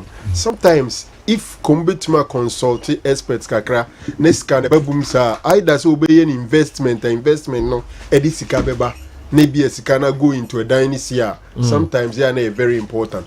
There are a good number of people who feel say unya capital be quickly capital no on vankoto assassin on fancy die. But sometimes it doesn't work like that. The number of times and kasesikano we invest in a business Isika bebrewa yana yesin se ode bekwa akoto asase atowa obizu bekasa asase no be kakra no general even I know obi a onompo de oto asase na si fie na wi we football sikani ni unsem odi bi a 2-3 rooms ama ahan adan han sika no waji be ebi a 4,000 be miensa Nipani tremu be 2 years. You ask yourself, say, day in a day. I agree, say acquiring property is important, but sometimes if you can invest the money into business, this is brewa. Yana emfaso also. The most important thing is you win pakono. Business kuna okoye no why na ebe hesto amount at the time I ubo football no. When you ni papa so then enka de koto asase ne kra yana emfaso also. Wow. So it's a whole lot. Do you know anyone who wins bet this weekend is capable of buying a mansion and a luxury car same day with a negotiating price? Imagine the odds in betting against Manchester United to lose, City to lose, Liverpool to lose, Brighton to lose, Everton to lose, Chelsea to win. Just imagine the odds. Palmer, anyway, every Dubai, and so every Kwame Kimraso, same about Honadi local sources no every year. Now, draw no, may prefer one no, Macase, obeche me ensa omo ye ni na nti obetima chitu aboma na nti omo I ready I be ready let me cause here enye ready be omo be wie sisi o be pacho ye na me kan e se be dis sisi here the mobi and delay me na me obi frame me say ono na ne saka sika sisi here pacho yenko what you know ma me say mfi Ghana Football Association o maso ye na Tuesday echinechi na Ghana Football Association wo elections no e basom and am so am Ghana Football Association a publicist as said you omo move the secretariat from Accra e dia ko Tamale omo gidi say free and ekoduru Thursday there honi bia ya e wo say yetimi ko na yetimi ekoto abano enso ho shane so say Friday Thursday no ye beto aba e wo GFA no president ni ato executive council members division 1 premier yabeto wo so aba enso ebo ho na genuine nam so emma former president of Nigeria Football Association Amaju Pinnick sanso na FIFA executive council member abepiemu ewo Ghana obepiemu Ghana ni nyina no fa bato no FIFA enama no dwumedie we sombra no mehye emma bato no entimi nkoso elections no Amaju Pinnick ekasai edefa ho or oversight, as you may call it, for me to make sure that there is peace and there's strict adherence to our statutes, because FIFA does not, the only Bible FIFA understands is the statute, and that I can tell you for free. The only thing CAF understands is the statute, that's the Bible of FIFA. And statute also encapsulates what our internal due processes are when it comes to the electoral code and also the elections, elective congresses. So everything is clearly stated. There are procedures before you're eligible to run. If you meet those procedures, then you can. But if you say you met and you were de-enfranchised, then it deals on you as a football stakeholder to take it upon yourself, not to jeopardize or ridicule your country by following the due process to the end. So to me, I've come, I met with the Honorable Minister for hours, we deliberated, we had to call in the incumbent president, Krakow, into that meeting. I also met with the chairman, the parliamentary committee, the select committee on sports, another amazing personality. And see, one thing I've gathered beyond what I came here to do is that everybody's driven by passion in football in Ghana. You have that as a very potent weapon to build and develop football, but not to kill and erase it from our memories. So I'll do my human extreme in ensuring that there's peace before I leave.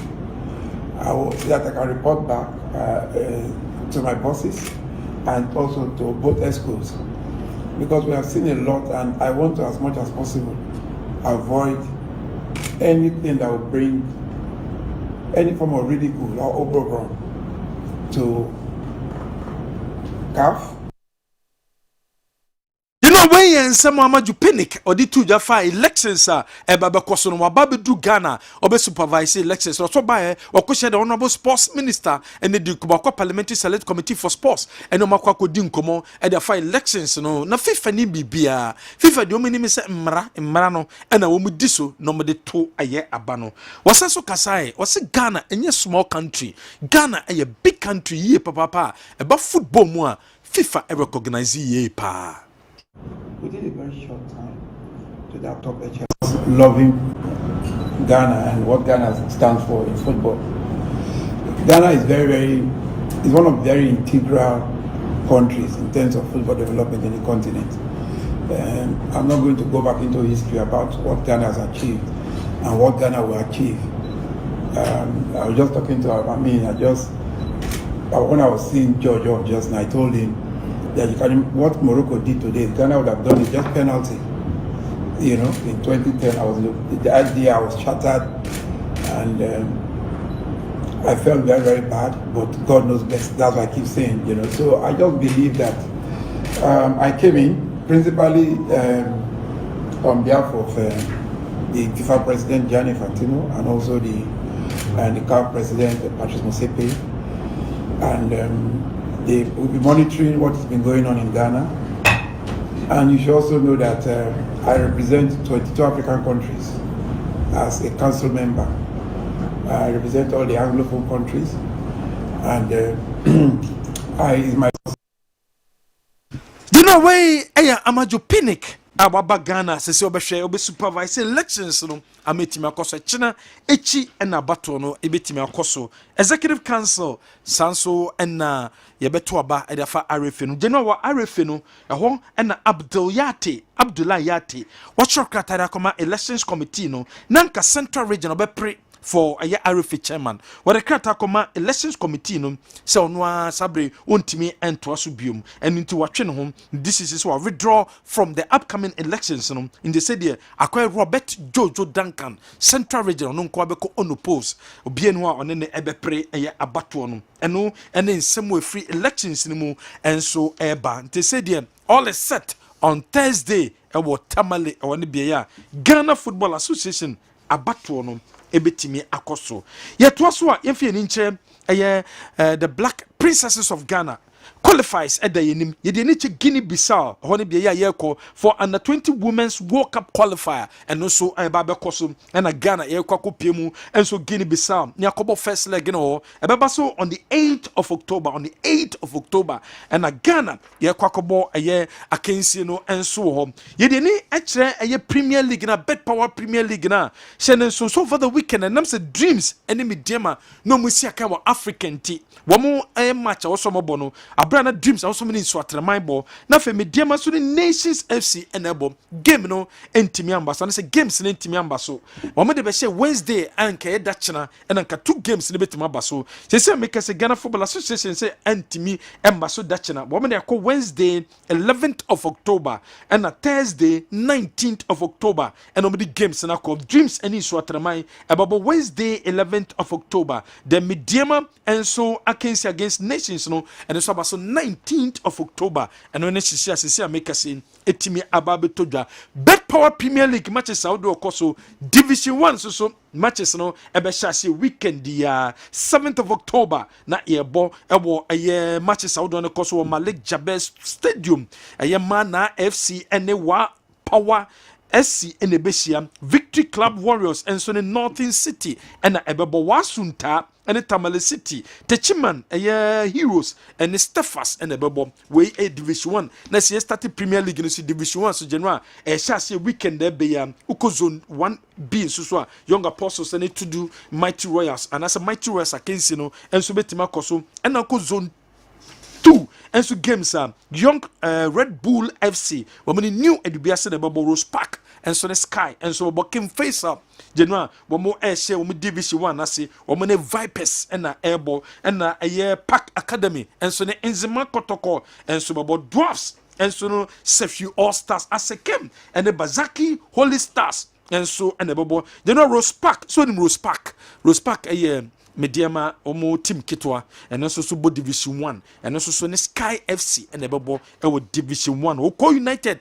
and Sempefi bebo Zone 3 and so and also so Biribi ni Kotoku Royals omo nyina no and so Asia kan e Division 1 games awodwa and also ebetimi abaso general metwaso awada stories ma Kumasi Asante Kodoko womo Asante Regional Circles Council no mo de kataba say womo GDS say womo de to supporters nanim so supporters no enti nyamase say de nyamasi e kotoko no supporters no womo enti ase na sabre a eye coach e build team no womo en support na on build team womo so mo gitum say resource e ba no supporters no womo ni nje supporters no e fa ya omu na so supporters no engine tum na enche bia no o mesha asre o meshase ediasa o meshase so amomani age simple resource no enso eba we Alex Menu one na Ashanti Regional Circles Council no wo mo chairman no de sakrate ede aba ene nam so ba Emmanuel Ajimambedu wose kodoko supporters no wo mu enya abotre ne se sese kodoko e build team nti wo mu nya abotre na kodoko and build team yeah build it because this is the position I was here. Okay, boys now yatona. They are very very young players here. MC been from second division, first division form. So if you have this kind of team now, a gradual process, a bit take small time. And sana boys now who are and sana that kind of kotoko vim no omonya anti. This is enya This is what we have now. Enya support. Yabe support more. It will be difficult for us this season because of the kind of players na yedi abano. but trust me, say omu take advantage and no mu we are. They will be a very dangerous team. But so far so good. I say because it's rebuilding. Emmanuel Jiman Bedu. And in some other to the Fakumasa Santos, Kodoko build it into supporters. No, Montiasi and Amunya Botre and former team, no Mushisha team ni. Was also the source. So I need some Ghana football. Eba Konkaya, our clubs in the idea of Africa. And yet, some Germany dreams were more Africa. No, do the money zone of Africa Champions League and Confederation Cup. I think Nedi can say congratulate you. Ora Moses Bakana. Yura Ketu Kune our Dreams FC. I say Woody from a club side, near Mana Moye, and Ora Moses Bakam to where Jumapa, okay, Juma Waye, okay, Babu for Team the Fred, Babu Drew and I'll show Ora Ket, Dreams FC, Omoji, MTN Company, and almost why I could do a group stage time, say more Omutuna Basso. Nine some more GF for no Swabaso, and our government to support our my teams now, Omuduba. It's a good step for us. It's a very, very good step for the league. So far, league started. One was surprised is BA system. So far, so good. Things are really going on. One thing we hope say the 89% Yamakono. I bet to say not yet. Emmanuel Ajimabedu, former player de Makumasi Asante Koroko, Ninsemwa, one also de Atuja, and so and Jodabra. One so siakai e de Makumasi Asante Koroko, we a legend and the Makotoko. One so dibia or dibia soso rebuilding o se Kotoko there be omonye rebuilding. Kotoko a bigger club in Timomo and rebuilding. Rebuilding na you know. Kotoko the new rebuilding. Me my opinion Kotoko new rebuilding. Kotoko ye team and before say e best start league no ye play side omo aba. Into your static league now, ye kwa no young conqueror. Into see a case rebuilding now. Okay, coaches in Becca Ubi Abeka bet. You almost a rebuilding. But for the rebuilding. A hard When I'm a bobo in you, yeah, quite time we must do Mukwari as a Kotoko, but one more time the attendance someone just say, the club, Real Madrid, and you're rebuilding. Sana Kotoko, 10 consume rebuilding. Sabe, the work can Sabe because Kotoko, you're starting league now, is say, you're starting, and you're rebuilding in Kakambia. What? Where Joe the Branin someone what they at to Jano. Kumasi Asante Koroko, fans and so there be Agopramaso. I am no more courses. I brought GDSM fans. No, I was some stadium. No more Kota team Nechi. Also, mobile. We share Real Madrid, ne German teams, ne other teams now. Team no a tradition. Obia fans say Dumha say you team wa say Dumha you team wa team no Dumfo nyina be support to team no. Nti sana akoye Kotoko Asanteman team. Nti also ye nyina ye support team no. Enye also ye support to ma team ni gina. Be ya wan support a. Say na team no be senke. Nti de bia na ye betina ho na afi ye de ensaguti. Also ye be support team na team no. Team pen ntuma pa ifra. Nti enu ni ade a no be ja.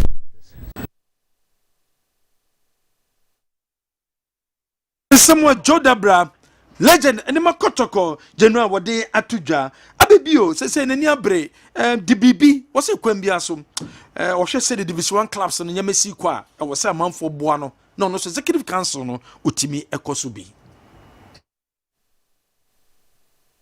Campaign Bianiwa, Ebetan Casa Mekan Ebebom. Nabiana Mekan, I am Mekan, someone young couple, but Mamma won't meet me. Makanta Division 1 clubs omonto abama me na menko executive council so na teams are omo represent ya omo consult ye no makwa take decision no me pesa sa dia no ye jai after Division 1 class nyankopon boa no omo me tumi na me ba me say time bia meetings enye die fenkwa na so mo organize meetings my young Division 1 clubs no say to da bia say timi organize your meetings na your problems ya wono ya channel to GFA eno no ne ma me pesa me ba executive council no so a me ya the board Division 1 for no enya mafu enti na ma me ba na mo me ba for the betterment of Division 1 clubs so na who me message no at the account campaign no there's no problem with that but obi a originator obi a ɔyɛ originator bi you should know sɛ wɔn plans a wɔtumi execute no plans no ti nea maka no inshallah nyankopɔn de na ho. Wey nsɛm a Mr. Baby o DBB United no dey to say na fu into no the executive council na mom okwa akoye adwuma enso e dey aboa division na funtia na fu na nam kuta na fu dada afina kuta na fu dada yes or sabi on BBD dada zinyo hono ko piska na bi be kwa ko piska mint kire ye ka bi bofakwa see you asem na bi se men confirm ko sa sem bi e na bi bisa o asem fofo se ho bi ho ras kabe no and I'm saying let's go it's go see tioka akitia ne 4,000 4,000 cedis they don't know scan go for they don't know publicity trouble they know adodo dey on kakra na but you know we scan wa any FIFA dey caf and then I know say the city local organizing committee for all African games and no mo kopie mo boteman say no so say dey o mani abre say kwan bia so ye betima hosting all African games no eno nti ekwan awodu adeda no eno eye kwakufosu asaro local organizing committee chairman no odie ni mo kwan inspection after inspection when nsem wa odi tuja. It's been tied to the completion of the facilities at Boteman. So the facilities at Boteman will be handed will be handed over to the LOC by the close of December, and by the same time the road will also be completed. So everything is interwoven and interconnected, and it is going to open up the place and make sure that at least we get the best games ever in the history of Africa. And and this road is going to help us to direct traffic to the games, and to get people to have easy access to the games, and possibly bus them to the games. So to us at the LOC, it's a very, very important factor in the jigsaw with regards to the facilities, the organization, and the hosting of the games. Way a Boteman all African games no Rose akwan wo dread down no and ye to no we no yemfa nsi na wo sika no okay sache. Is taxi driving a bad job? Some people think if you drive a taxi then you must be a failure. A lot of Guineans outside the country do menial jobs like cleaning after acquiring a degrees here. Kofi Kaswan anyway by I don't think so be a taxi a menial job. I think message na nipa kono de by okay na ya portray say once the person is driving taxi na nko yama no. Okay. All right. Mamincha sika first 500 necessary. Inti bones some way ready am say me dey near live. Na me ba mo hon 10 na me che first 500 cedis no. Na oni akra oba win is aska no. O mama sote say 500 no aba be good phone so. Inti bones say mo ready am mram ho quickly. Na monche first 500 cedis. Say bacho my ready wa ha. Okay. Na omo enter into the cash pot no dodo na numbers na edi ahim wa ha no ti said the one say am kwan say men challenge na say me go straight na pacho so nya ntwa ya *256*2# na fe enter wa select Kessben FM Kumasi na the first option na fe was what me enter into the cash pot no na what me win sika a good pot ni mu bi na nema akoye enti say pacho me nche nipa do be say me nche be mienu na baako cha two say me nche 1000 enti na say 1000 yeah me nche 1000 e nipa mienu pacho yenko na ye first draw no enko so wa say mai pacho first winner number has say 0247 959 star. It's about your show phone so we share Kessben TV. We take Kessben FM. O phone no. Sikana baba be guso kra. Ti yebe fro. Na so 500 Ghana cedis straight into your wallet. When you fe ni yebe hwe ni asend you. E wallet no so that anti check it. And we say you be a cost kama pa. Afi yenko the next draw no so me see so sha also let me try join it where just a matter of trying your luck with only 5 Ghana cedis per And as more than that, wait me enter more coupons if you want to increase your chances of winning. *256 *2 hash. Now if you want selected Kessben FM Kumasi, now enter the number of coupons you want to buy. Coupon your 5 cities, wait you enter 10 cities, 20 cities. No, we need 500 Ghana cities. Sharp okra. You go cash spot anymore. Na men call here. The old na fino. Men san chadie. Patron number way so abodi 0555 945 ... You just all share ya sikana ba wallet ne so dada. Sikana ba wallet ne so dada. Tina say omu nyina no befre e dia dance you so share. You can still join us. Abra Sergio programming career no with me atwa *256 hash. *256 *2 hash. *256 *2 hash. Now was why enter into the cash pot no. Sikapudo ne dia ha na sie. Na ye yi ni kakra. Se sie de 1000 Ghana cedis. And I actually no 1000 Ghana cedis. You can also join by just dialing *256 *2 hash. Now I selecting Kessben FM Kumasi. *256 hash. No, but yeah for 2 in Brazil.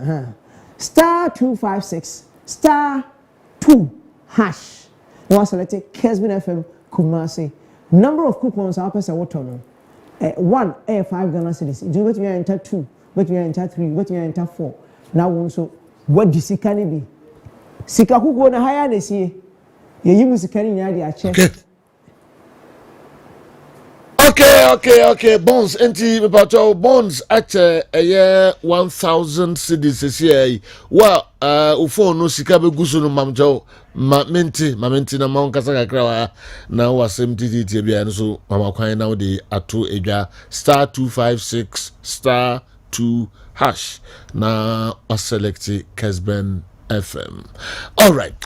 Yentwa somfa mamo minyadwa nkemedi kakra na eno akiri no na fe other local stories no ye de honsem and so abramo ano akwa say I mean I don't big Jew e yankopon asepa yeah am say woni ani giem ana oh me wani giem ni nyina mo twifa mo bo Joe enkachi pothole o de car na mo a udu o so nya botren kakra na o tre wi a afi ni chim eno bu se wu twaka nketo ni nyina tugusa akese ni atintini ni nyina edijo yese mom wo ko ahayo na akoto achichide akwamu eno nkyere se memfa so ofa de ya reso but enka ho na minim repedi anim eda mande nyame ya adum a ebe konkran ya eno nso no ye be kwa akodi nkunim wo ho ade aba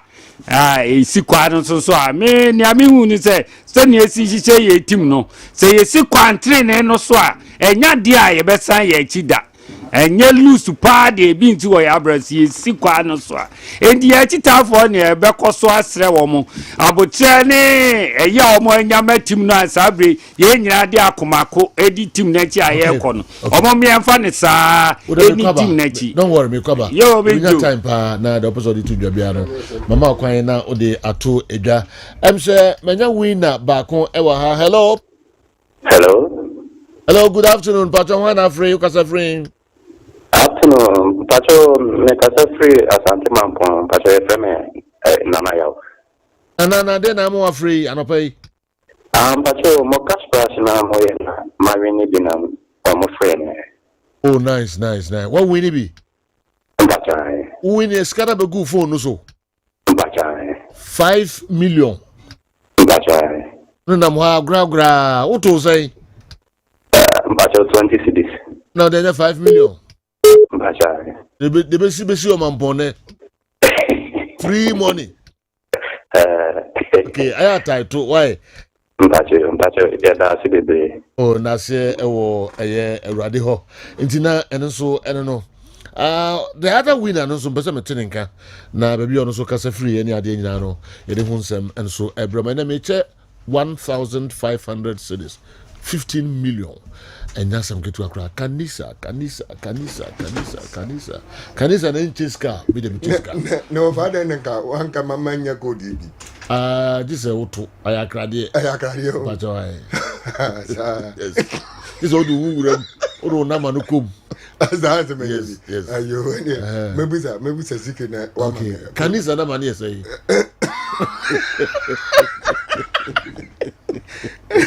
That's Kanisa have a center. Kanisa. Yeah, Mama Gona Ed.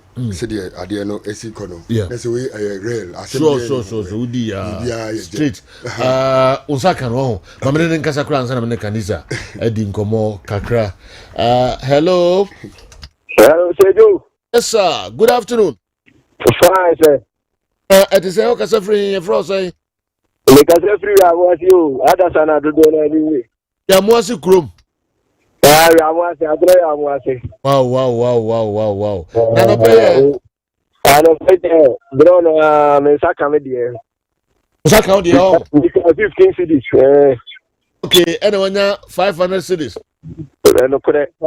Da mwasi pa nya mi chiramu. Na wi mwasi de na de beto wi. We ka se de vi no ba ni aki aye dere die. Yedi man kura ya. Ni o se di bi api e ho. Fa ko ye huhu bra bia o. Se do.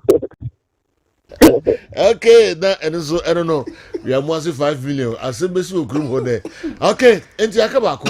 Na mawie enti enchekra monto bia na utra yi na wakonya saa sika no *256*2# *256*2# na wa dial it wa select Kessben FM.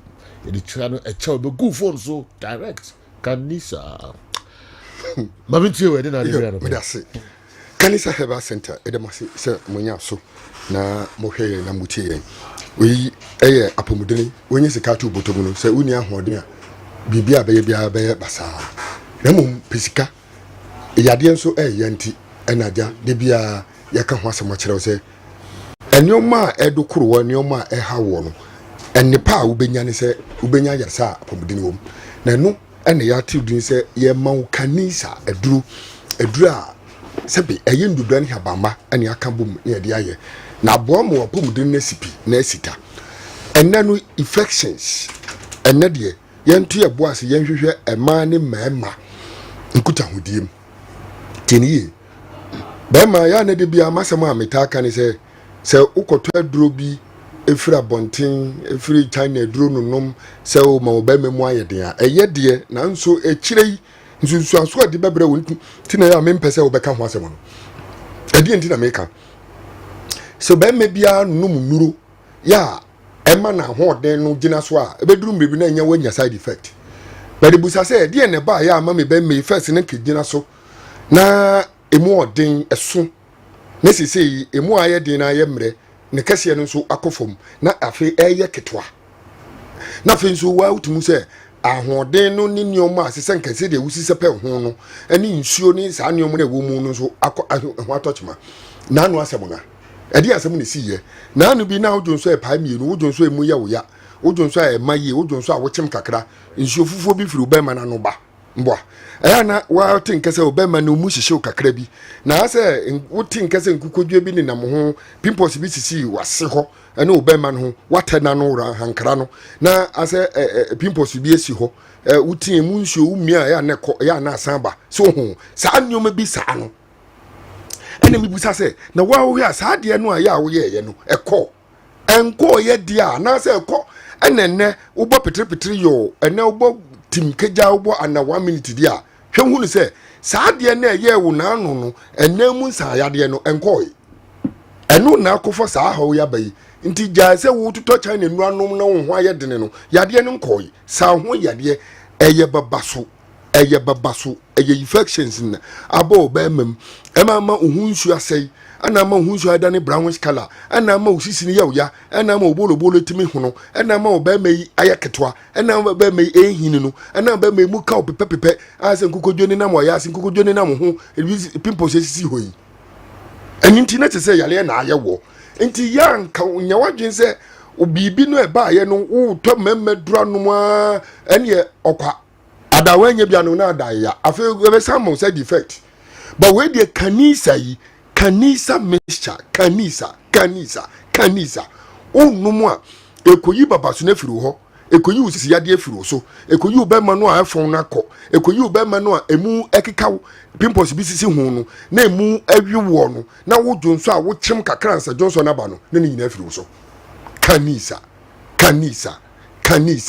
kanisa anu na me ka ho asoma kyerɛ wo me ma wonya dupa na onum a sɛ yade hwɛ wa woni tua sɛ wo dwonso ntentem na wo dwonso a ya wo kyem na fei obema mu nya den a na okoto nduru anum se obema mu nya den da bia yade ko yade no ukun yade na ho de ne beba ukun yade Johnson na Johnson tentem no be firi ho ukun yade no a se de na wo Johnson a wo kyem wo Johnson amaye na ma wa ya se ye wusisi ya wo ya ne ko afi wo yo ba tie ohun se bema Johnson amaye na ne bema mu ye kojo ha kojo toyi eche se how bi aba oba wuzu anyi mfie ho ntwa yi ya be mai be dia goro fie ho a enko eya na ehwo aye torka pampa bi firi ho nsuo fufuo bi ba na utimu se nioma bi a ye ema wa ya se ye wo ya miwura nyabotre position nyinye ma na yie ma menye sei no ni nyina ka ho utimu se wote ya wo ya se wo si ade bi de osi akwan enu na me ka cho kanisa me ka se wo radio no so wo TV no so wo ba bibia me pa cho tie no masi na yan nin komo how bi a wo mu no yan kire wo nioma na ye na mmoa wo entu ya de asema ahonto 0247 88 74 36 0247 88 74 36 and I say 0202 99 0943 0202 99 0943 kanisa heba center no mesu enum me catch you say baby bia ye to bibiduro unim say ye to bibiduro baby a unim Freddie Merdan heba mystic colina kabidan unim bawura ho sunyan takrade takwa asinfosu ehin mankasim kepkus baby a unim say ye to aduro akra ne Bradley o kan si unim wo de bawura ho busa say wo pe kanisa eduro na ebua ma gina omo na so eduro ebua ma sebe ema ye ma yi ema sisi ahimfie ho yi ema omo hu ewu wose no ema nyoma bia e tochema moma ya se ye omo ya ade bia ni nam yam wo se bibi di ho anhwa no gbodini na se usisi ye wo ya hwe enanu na wo se me ka kire wo se enanu omo wasem bi kuresi ye me se obi a measures ye ntoburo egu ba maketechi me se me kire ne se won fa nsuo de no hwe kanisa ne bingum on fa mbobɔ wo don tutum bɔ no ho wo won pepa no ho na onum kanisa ne bi na ntoburo ni nyina akɔ o me ma wanhunu se aduro no ye aduro ye bibiduro ye ndubra ne habama onum a niema ebeja ma wo no ye mintimi nkani nyina wa ha kasafidie so nti de ya nti na ya na mede no mana tuja se wo de ebi amatobi na yade bi na ha meden no menum ne sen meden no manum meye na ebusa ne ya checho na onum a aya adwuma yie ma hoto kanisa onum a ebeboa wo na beyi sa ha no fro be men nei oba se de magin kan ka kire wo no eya na wase utimu se ekwan na ewo ho na bie ensuo fufuo bi timi efiri ho ya na yi sa akatoa bi wa pampa bi wom sebe enkoyie aye hulololo afi wotin kasa ya na ye wo ya wo fichiri ko mu haw aya na wo ya ase ye wo ya eba so emaye na utisi na wani pimpos utum so utisi ye wo ya wo chia nom kanisa ena beje wo ena betu yade na firi so me pacho numaduro we nu ebuayi saa haw no saa enemu nsa yade no na wasena ekeka wasena aye wotoro wasena sebe eya na yesin sohie be ma woni na di asia napa ebi awia nimre ho ba bi betu se na yo na ade na firi ho na ko saa nyoma hudo wo nyina no ena me kasa num kanisa enu ena beboa ma etu nyoma hudo wo yase ama hwato wo kanisa mesha eni nti uyo ba uye be ma wo haw eni obi adokoro wutimu se enkoyie na wa yase ho nyoma bi a ya nkese ka opene no yesa na ekode ya no wanum kanisa na tu haw no ase ama wetimi agina abrane na wa yase eye wo ya na se moja ye ntimi mayie a eye wo se bibi ni na mo yemu na yi ni na afiro so afetie Almost says, I pain be a ya would be a pain be a say your joint pains, say your waist pains, say would your pain be a ya would you umpomubiano. Onum kanisa no ɛyɛ apumudini ho adwuma ɛyɛ ntini nnompe mu adwuma nti ɛboa ma ɛnyɔma ɛyɛ adokuro ma mu dompe mu nya dene ma ɛyɛ asɛ wonam a obi wɔ nante kakra na ase na poso nya yɛ mmerɛ ɔkɔda ɔsɔre a yie ase yɛ didua bobɔbɔ na poso onum kanisa no a ɛbɛgyi saa haw no nyɛ firi so na wo bɛma deɛ na sɛ wato adi bɛma deɛ de bia masema meka ne sɛ ɛnya wotenten gra mu tetia kasete hwan kokoro an na ɛyɛ bɛma no mmom bɛma ne deɛ wonni fi a ho kani wakai wo sɛ me wura woni hɔ na me wura woni hɔ ne sɛ na kyerɛ sɛ wakai wo mmerɛ bi dwuma bi a ya wudie ma no ya na ne gye ho ne sɛ kɔba sɛ na kodwo papa ni hɔ na kodwo papa nka wa ho kodwo anka ni papa woni dini wudin hɔ ayera adentira nyoma bi a yes sɛ nka wo ye mɛyɛ ma omo no adeɛ na nko yie ɛnu nti twadupa nom ɛduro wei wo twanom ma na yi infection bacteria any viral infections bi afiri ho afei aboa mo wɔpɔso a ayɛ mmerɛ akɔ na ma wanya ahoɔden kwan so nkoso de abɔbra wei ɛyɛ aduro ɛyɛ ndubra ne habama ɛne aka bom na ma wonum a asaw yadeɛ ma ho ato wei ɛyɛ nneɛma a yɛka ho asɛm akyerɛ mo wanya gidi akoto bi o de dosto bi a ya wonim sɛ yɛ nkra sɛ yɛ takrade sɛ baabi bia a wonim no bowura obu sɛ o pɛ kanisa na aboawa ayi widiem ama hoɔden kwan so nkoso ma de abɔbra me se fra normal we normal 0247887436 0247887436 and that's 0202990943 0202990943 kanisa health center no mesi ahodo a edidi djuma me se me bo masem no masole so no me se de me pese me wunya jide na akoto bi ni se wo be ma na pese odi mensem a wo de to kanisa ni binom tieni wo be ma odi wo pese odi mensem to kanisa ni binom na be ma usisi ye oya sabe odwonso a epa miru odwonso e wo chem kakra emu ye oya na nneoma bi nkoyie na waposo ayemra de mi kanyina okwa ontimi nya hwee yade infections nneoma bi na adokoro to kanisa no nom na mwa wo yo ba utimu so wafikiri kom wo hawo na wa ya sehwe ade yi mayi nsofufuo bi gu pampan wum na utimu se no enka se de opa no nye no na owuro wata ade owuro sabe wa anda yi na huase ya utimu se ni new saint enkoyie to kanisa kanisa eno na anu mabeboa me pa cho no mesi ni 0247887436 0247887436 anasa 0202990943 0202990943 kanisa heba center me da se enya so alaje so da se ye papa numbers no na da bia me kan mo mfre na mo kanisa entwetwe enkomo na minimal rekonti a brantie papa young man all tries to stop na odonso amfa bia ma ndino I say normally what you see I can't do ho asem na ebia o hwe na bebo wa na obi semu ye antina me bi semu so na me no problem na wo de ka bebo opa o fa ni nka me sere wo de se ba ko office na asa me de o de ba na de ma me ba ko o la sa no Oba bibi na ba ka se ba ko office was it na se wa ja to se do ma la sa Okay, yeah, Joseph from Kessben 3.3, Kessben 2.9 Accra. I greet you all. This is Asante Kotoko. Kumasi Asante Kotoko supporters. Let's be cool. Things will work for the good. Opuni Amwakun KTI PE Master. KTI PE Master. On our way and so Abre Asante Kotoko supporters. Let's be cool. Okay. There are a lot of positives in Jackson. I'll choose Jackson over Broya any day. He's fit. How many games did Broya play last season and how many goals did he score? Okay, Gambi. what dear woo and out to one Gambi 4141 and the message way and so a buy. All right, from now.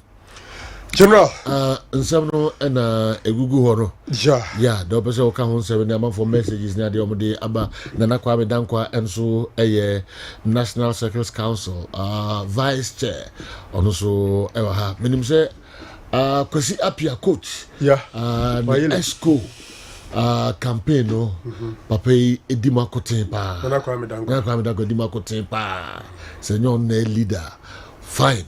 And the announcement of Mebusa and Munsem Kakra. Whether it is still on. Yeah, and I say, say the Titi Sudan, and Sensembi, and some who do. Maybe I don't know which come no see form. Until that's what Hokosi appear contest. My main kind of first grant and account. Oh, okay. I will be come what we see. To be an want it because you appear air contest escono. I see. Until one pipe we are now the account. Wow. Wow, this is I could say before the narrow. Okay, my man, I see now. Some design. Main chair here for near her phone, Nana Matranko, and Santima, main chair. I could see up here air contest for Esco. Yes, on this Sudan for the Incomo. Waboy Ramaniama or Maniquine, say Obetimi Ako, but Semino Cassay, Monfa, Pen and seeing Kratas on Sensai. Only say football and some.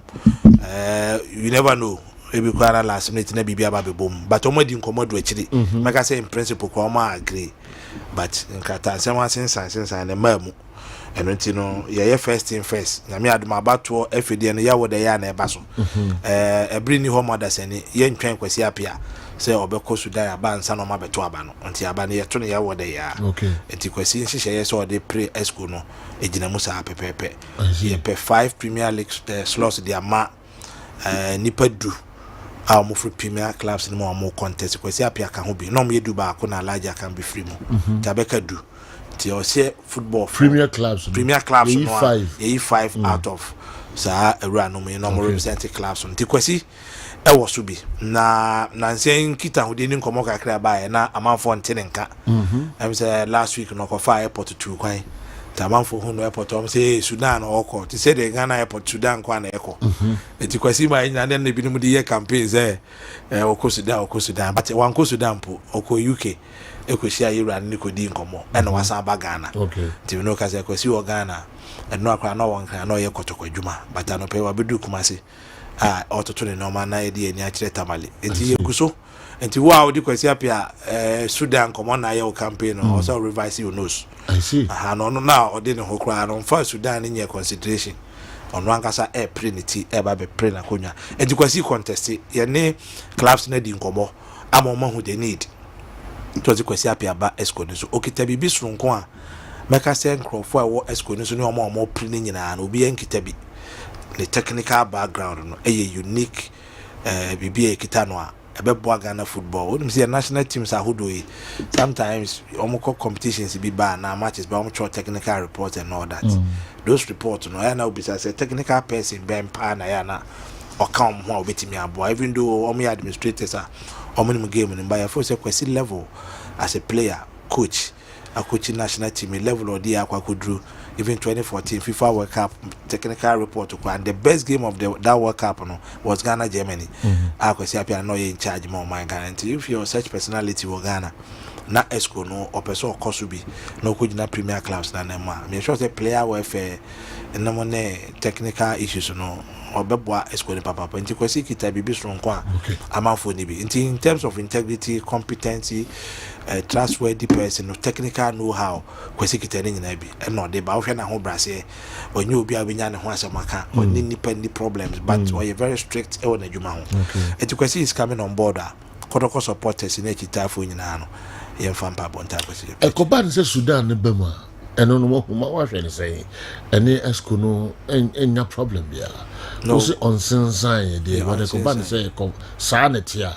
Now, when we get to the bridge, definitely we find a way to cross it. Questions about for Busa. Yeah. When we get to that bridge now, we will find a way. And I can't why the big answer now. Okay. Esco no one more any day-to-day running of the football association. A brano na musia and Esco runners one co meeting Ben Prensa and I'm Prenai in a year no and na problems kakra this time na ya consider some factors in na enya so boni bia o kwesi apia so but when we get to that point say ya to abama na we are ESCO member na say Sudan there no so bibia bam no sign we are kwesi will definitely take a decision as to how obey Nejuma de sifa. But heart of folk actually almost lot no laja can be di kokoba say kwesi so actually kotoko de na a problem. I'm say a problem. That's it. And I had to vote kotoko any rep our ESCO so a problem.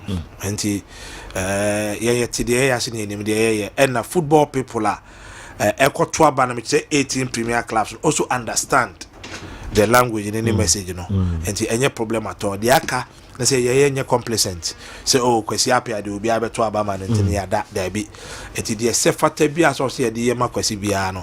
The campaign team no any family no the time the people no akasa so nai they also ye bia ebe man ni monyama ba about to nyame admo on Thursday so no kwesi so ye na kama Somwa Adani Dankwa inside JJD Clothing Tema Community 3.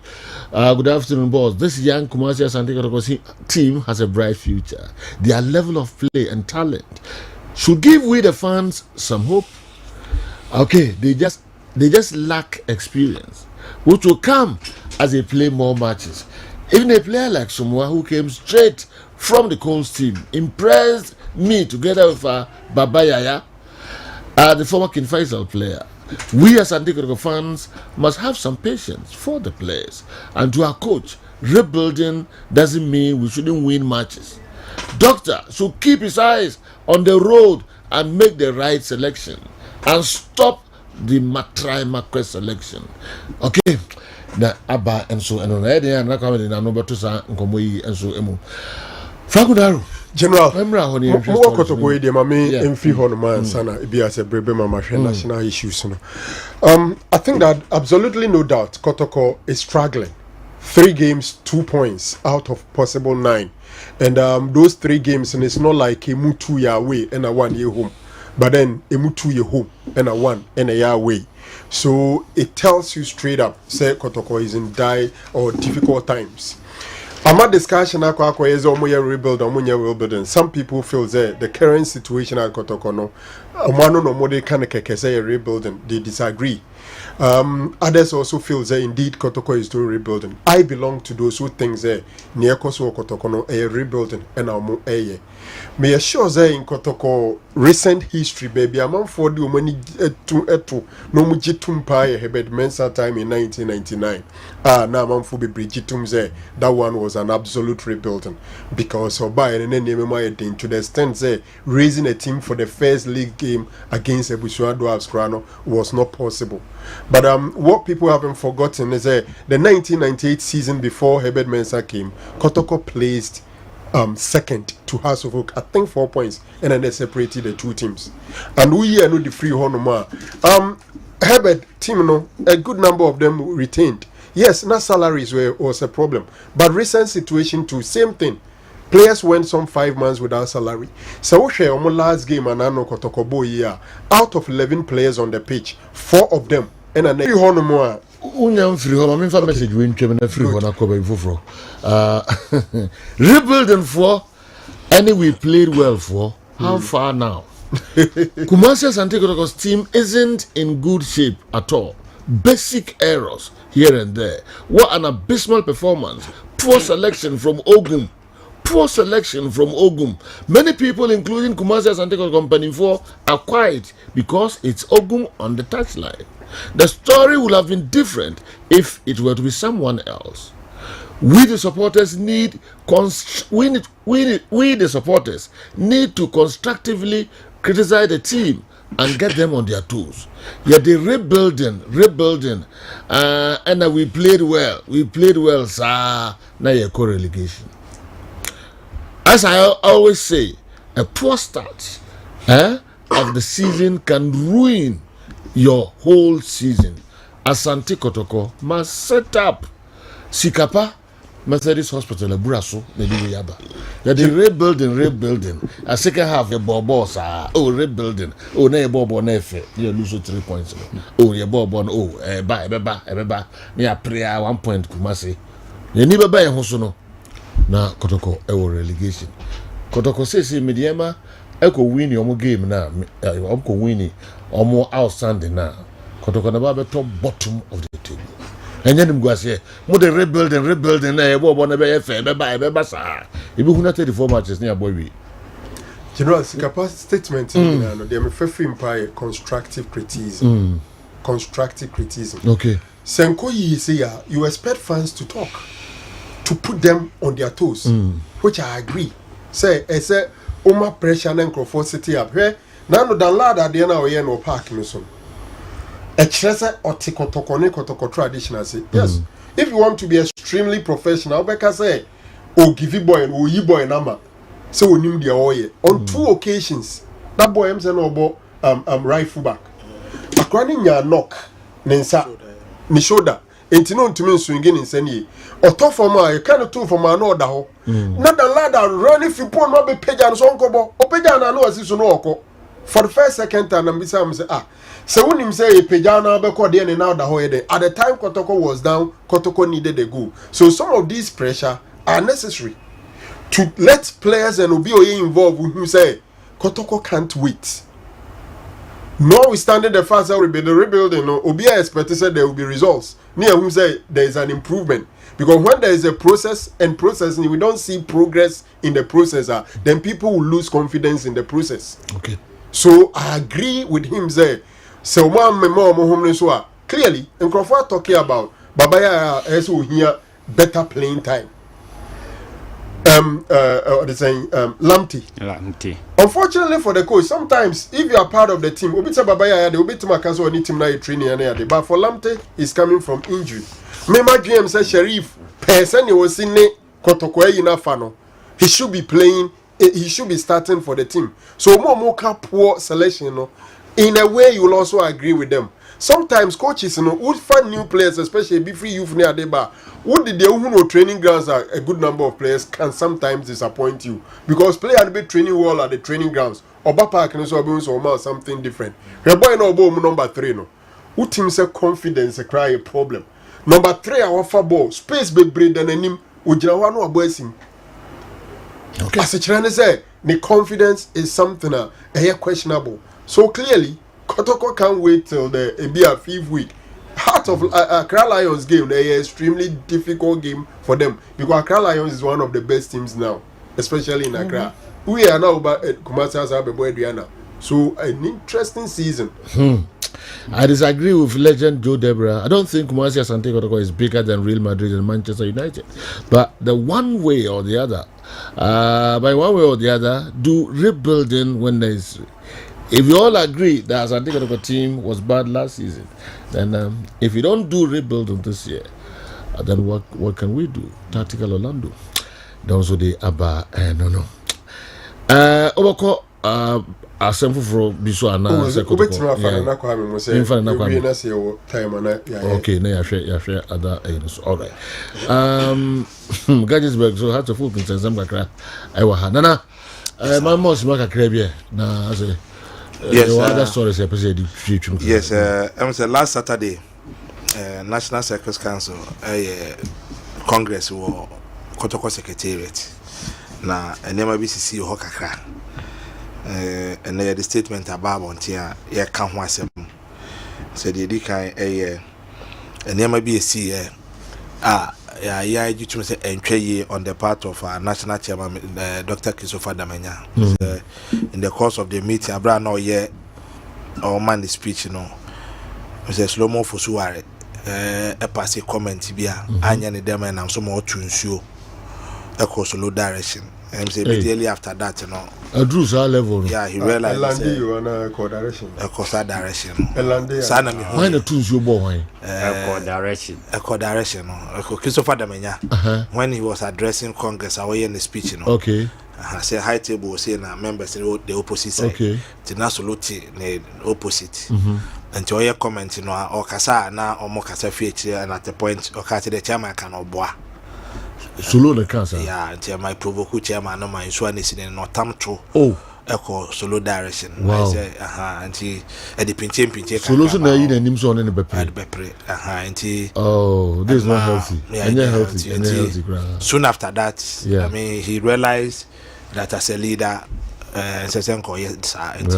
immediately apologized to Congress and that patrons afraid the two of them Emma here is over there we moved on but there were other things he see her said the way a money kwabonti you know important that a bit national circles council issue statement to that effect say ya church mukaka na the ne can say the kind what statement na ya church mukaka say ye Congress may take certain decisions na said the nimra ne kire no emma executive committee na ye day to day run no akwanya say Congress decision be a bit take bia no ya said here to make sure that you implementing decision of Congress.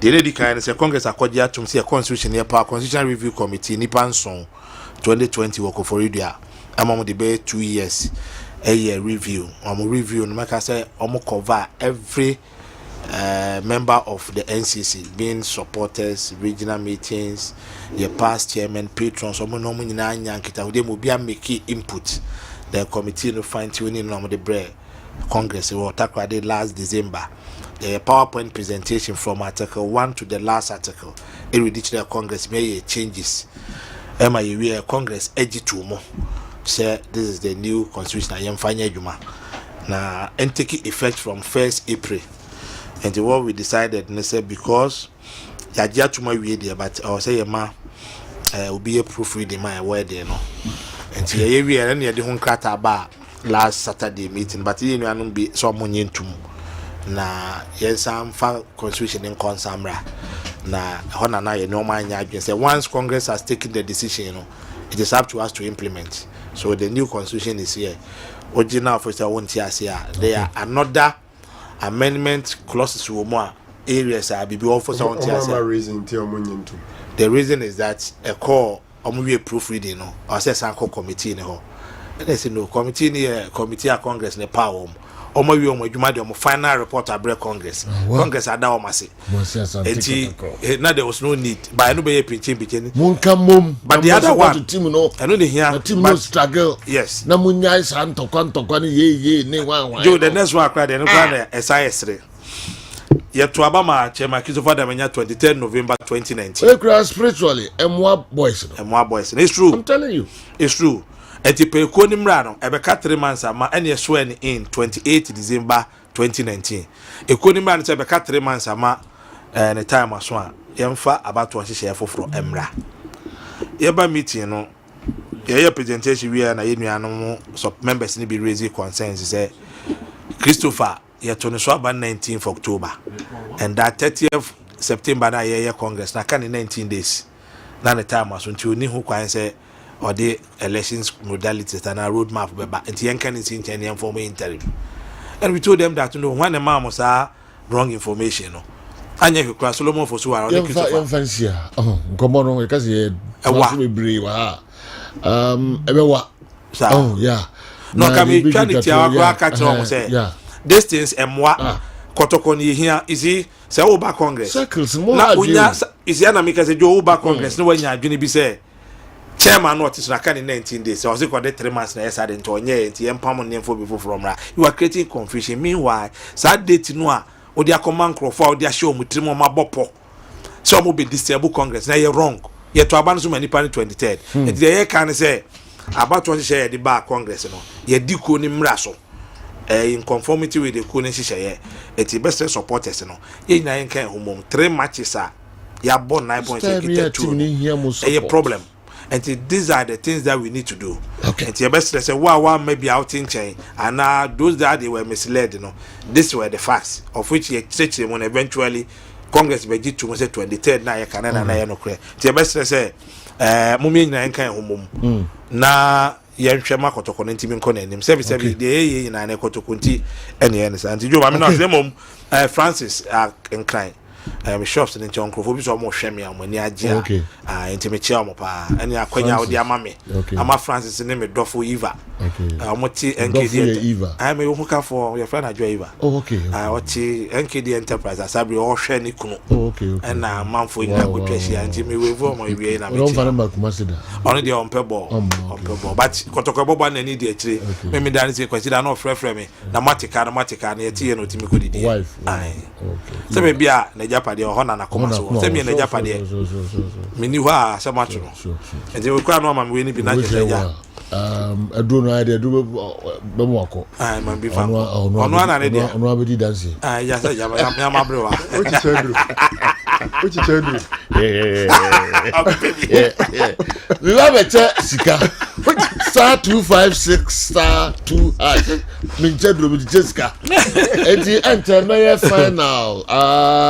Draw on a winner no. With the 500 cities no. Eddie. I'm a minister bones I ready cry. And got quickly my kono star 256 star 2 hash. Odale na wapiki Kessben FM na afi ya de mache 1000 cedis here 10 million kama de 500 is also na fi ya de nsem no enso aba awie naro so wonim se ajebo anya bedru court ho anwan yo afi elections no e baso tamale week yai another third. Yeah. Jaka 2 days. Jaka 2 days. GFA publish on my website say move the GFA secretariat to Tamale. Just to prepare for the elections. Na bibia bitumakoso. I know that na Georgia Free and no injunction no now mo hwe F4 no aserve mo. I'm not too sure if they have succeeded in serving them. Say a lawyer for naturally say we know omako apply for injunction into almost serve on interpretations and all that. From all indications is going on. Utie Amado Panic FIFA for us man so election Ninsemo can utim say he's on top of the course organ or so munim the course be na FIFA no mo the GFA status na my understanding of that statement is that per the statutes of GFA and FIFA, the election can go on. But don't forget higher Ghana and Susono Ewo Nemra, especially when you go outside the realms of Ghana, then you have the law courts of Ghana Ewo. As well as Omotimia Servi Omono, then the issues will go beyond the statutes of FIFA and the statutes of GFA immediately so mbinya injunction omudia serve but as it stands say omubetena asem no so na ombema team Georgia free the injunctions or not no kra no omudi that thing na kwhye on the 12th of this month, which will be after the election. So clearly, absolutely no doubt, what is so clear is that nobody has secured an injunction, but they have only applied for an injunction which either has been served or not. I don't know. And TVB had the PPZ GF elections, you know, ECOSO. And I pay increase about from central regions, which is Yati, and so I withdraw crowds were free. The contest in him, so I say Jojo Duncan will also go on a post. The Camia Quasar in be a bay 2 pimple and on Betuaban. Honestly, I dare not make dream when maybe some who is there. How come we have so many unopposed in the elections at Airbus? GFA, Jumano, no my ye to the extent there and Crawford person be contestium.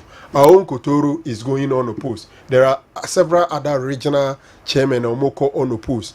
And I was even asking myself, say, this GFA election, the last one in 2019, we had about 6 or so contesting. But the nay Ekoka 2 pay, and unfortunately, 2 no so you are disqualified bako. So you ask yourself, say, is it the people at the helm of affairs? Or my human ayen yama ubia GDS or qua? And ya de obetuaye bibi. And now say system no in favor new people coming in. But clearly, I was expecting so many people to contest, especially for the GFA presidency. But unfortunately, we have a year only 30 years of Kreku going on opposed. General, you hear how a Niama Bisiako, Ewo Tamale, Ebramo, Edioma Baton Beshisho. The maintenance is I don't know. In the ancient Kusi, a Kona, Nafi, 4 p.m. program na ebe no Yeah. extra time Kessben television so no the details in and so abre amanfo at least meetings be series of meetings and some yes the other side George the free group no parliamentary select committee on sports ministry amado pinage na so enye asam ketu akra e ma metitin sem fufuro bi minima de se bia no motu election ashada min kan se ombetu ashada but development fufuro beti maba and I say we are in the area city me bad ya e de hun sem no atuda the things sem bi meetings ne wan bi o de emphasis say basa say come the purpose of those discussions who has be a compromise be beba yes court sem be free man na say be entry abanance saying the other side no sila no omunya happy with event na ekoso no and you know development na ekoso no and it's a FIFA reps na ha no omo betwen and almost supervise election no and na say omo be kwa na so mbe den a whole meetings na dey man nya ntia so mbe san to meetings no so ene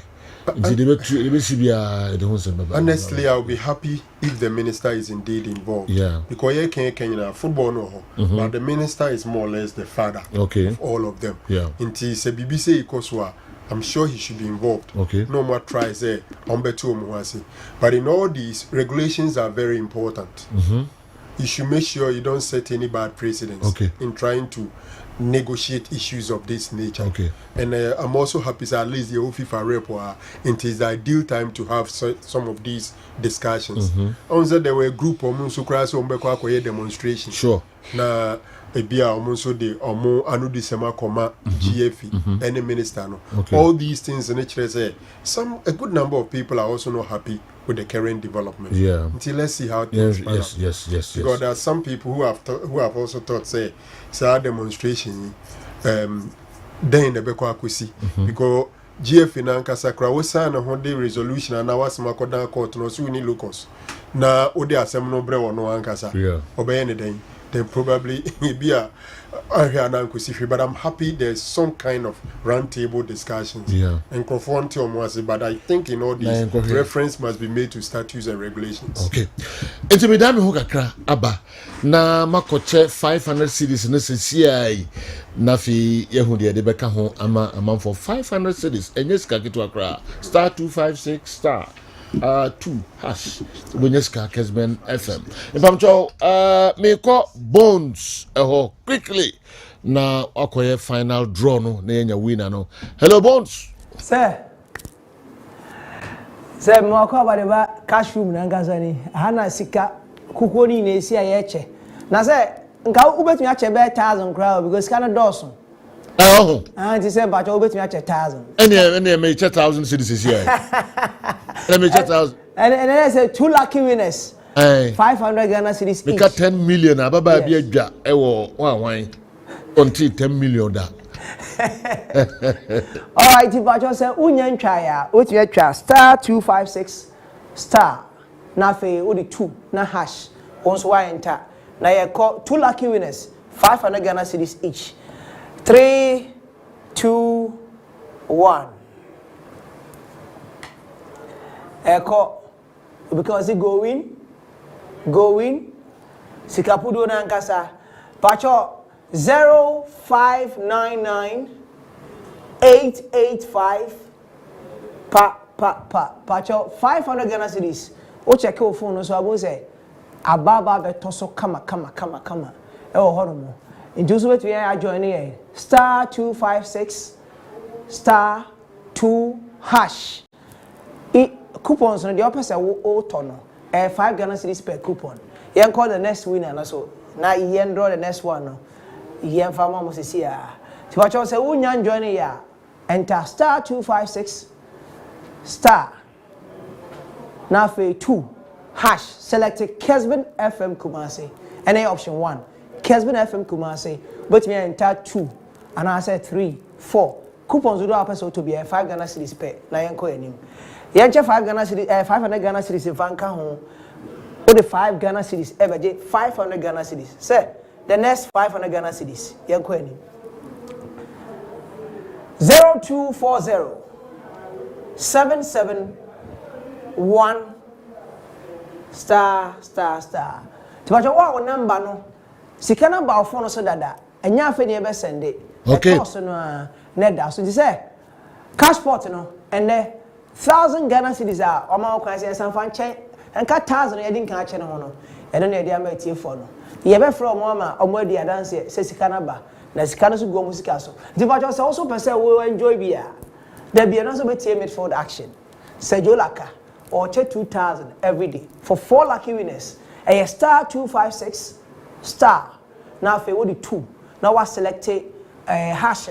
Now they are so. Now I enter Kessben FM commands and the first option was where we need 500 Ghana cedis. At the amount we have 5 Ghana for 500, 5 Ghana for 500. The many coupons that you buy actually increases your chances of winning big in the Kessben cash pot. To also share here. Okay. Both the better sepana winners no. Ebesia tu omo kansa na ya peja omu me try George Free group no so no den omo the abasi said the elections will not happen. Even the electoral commission will not show up. Okay. Yeah.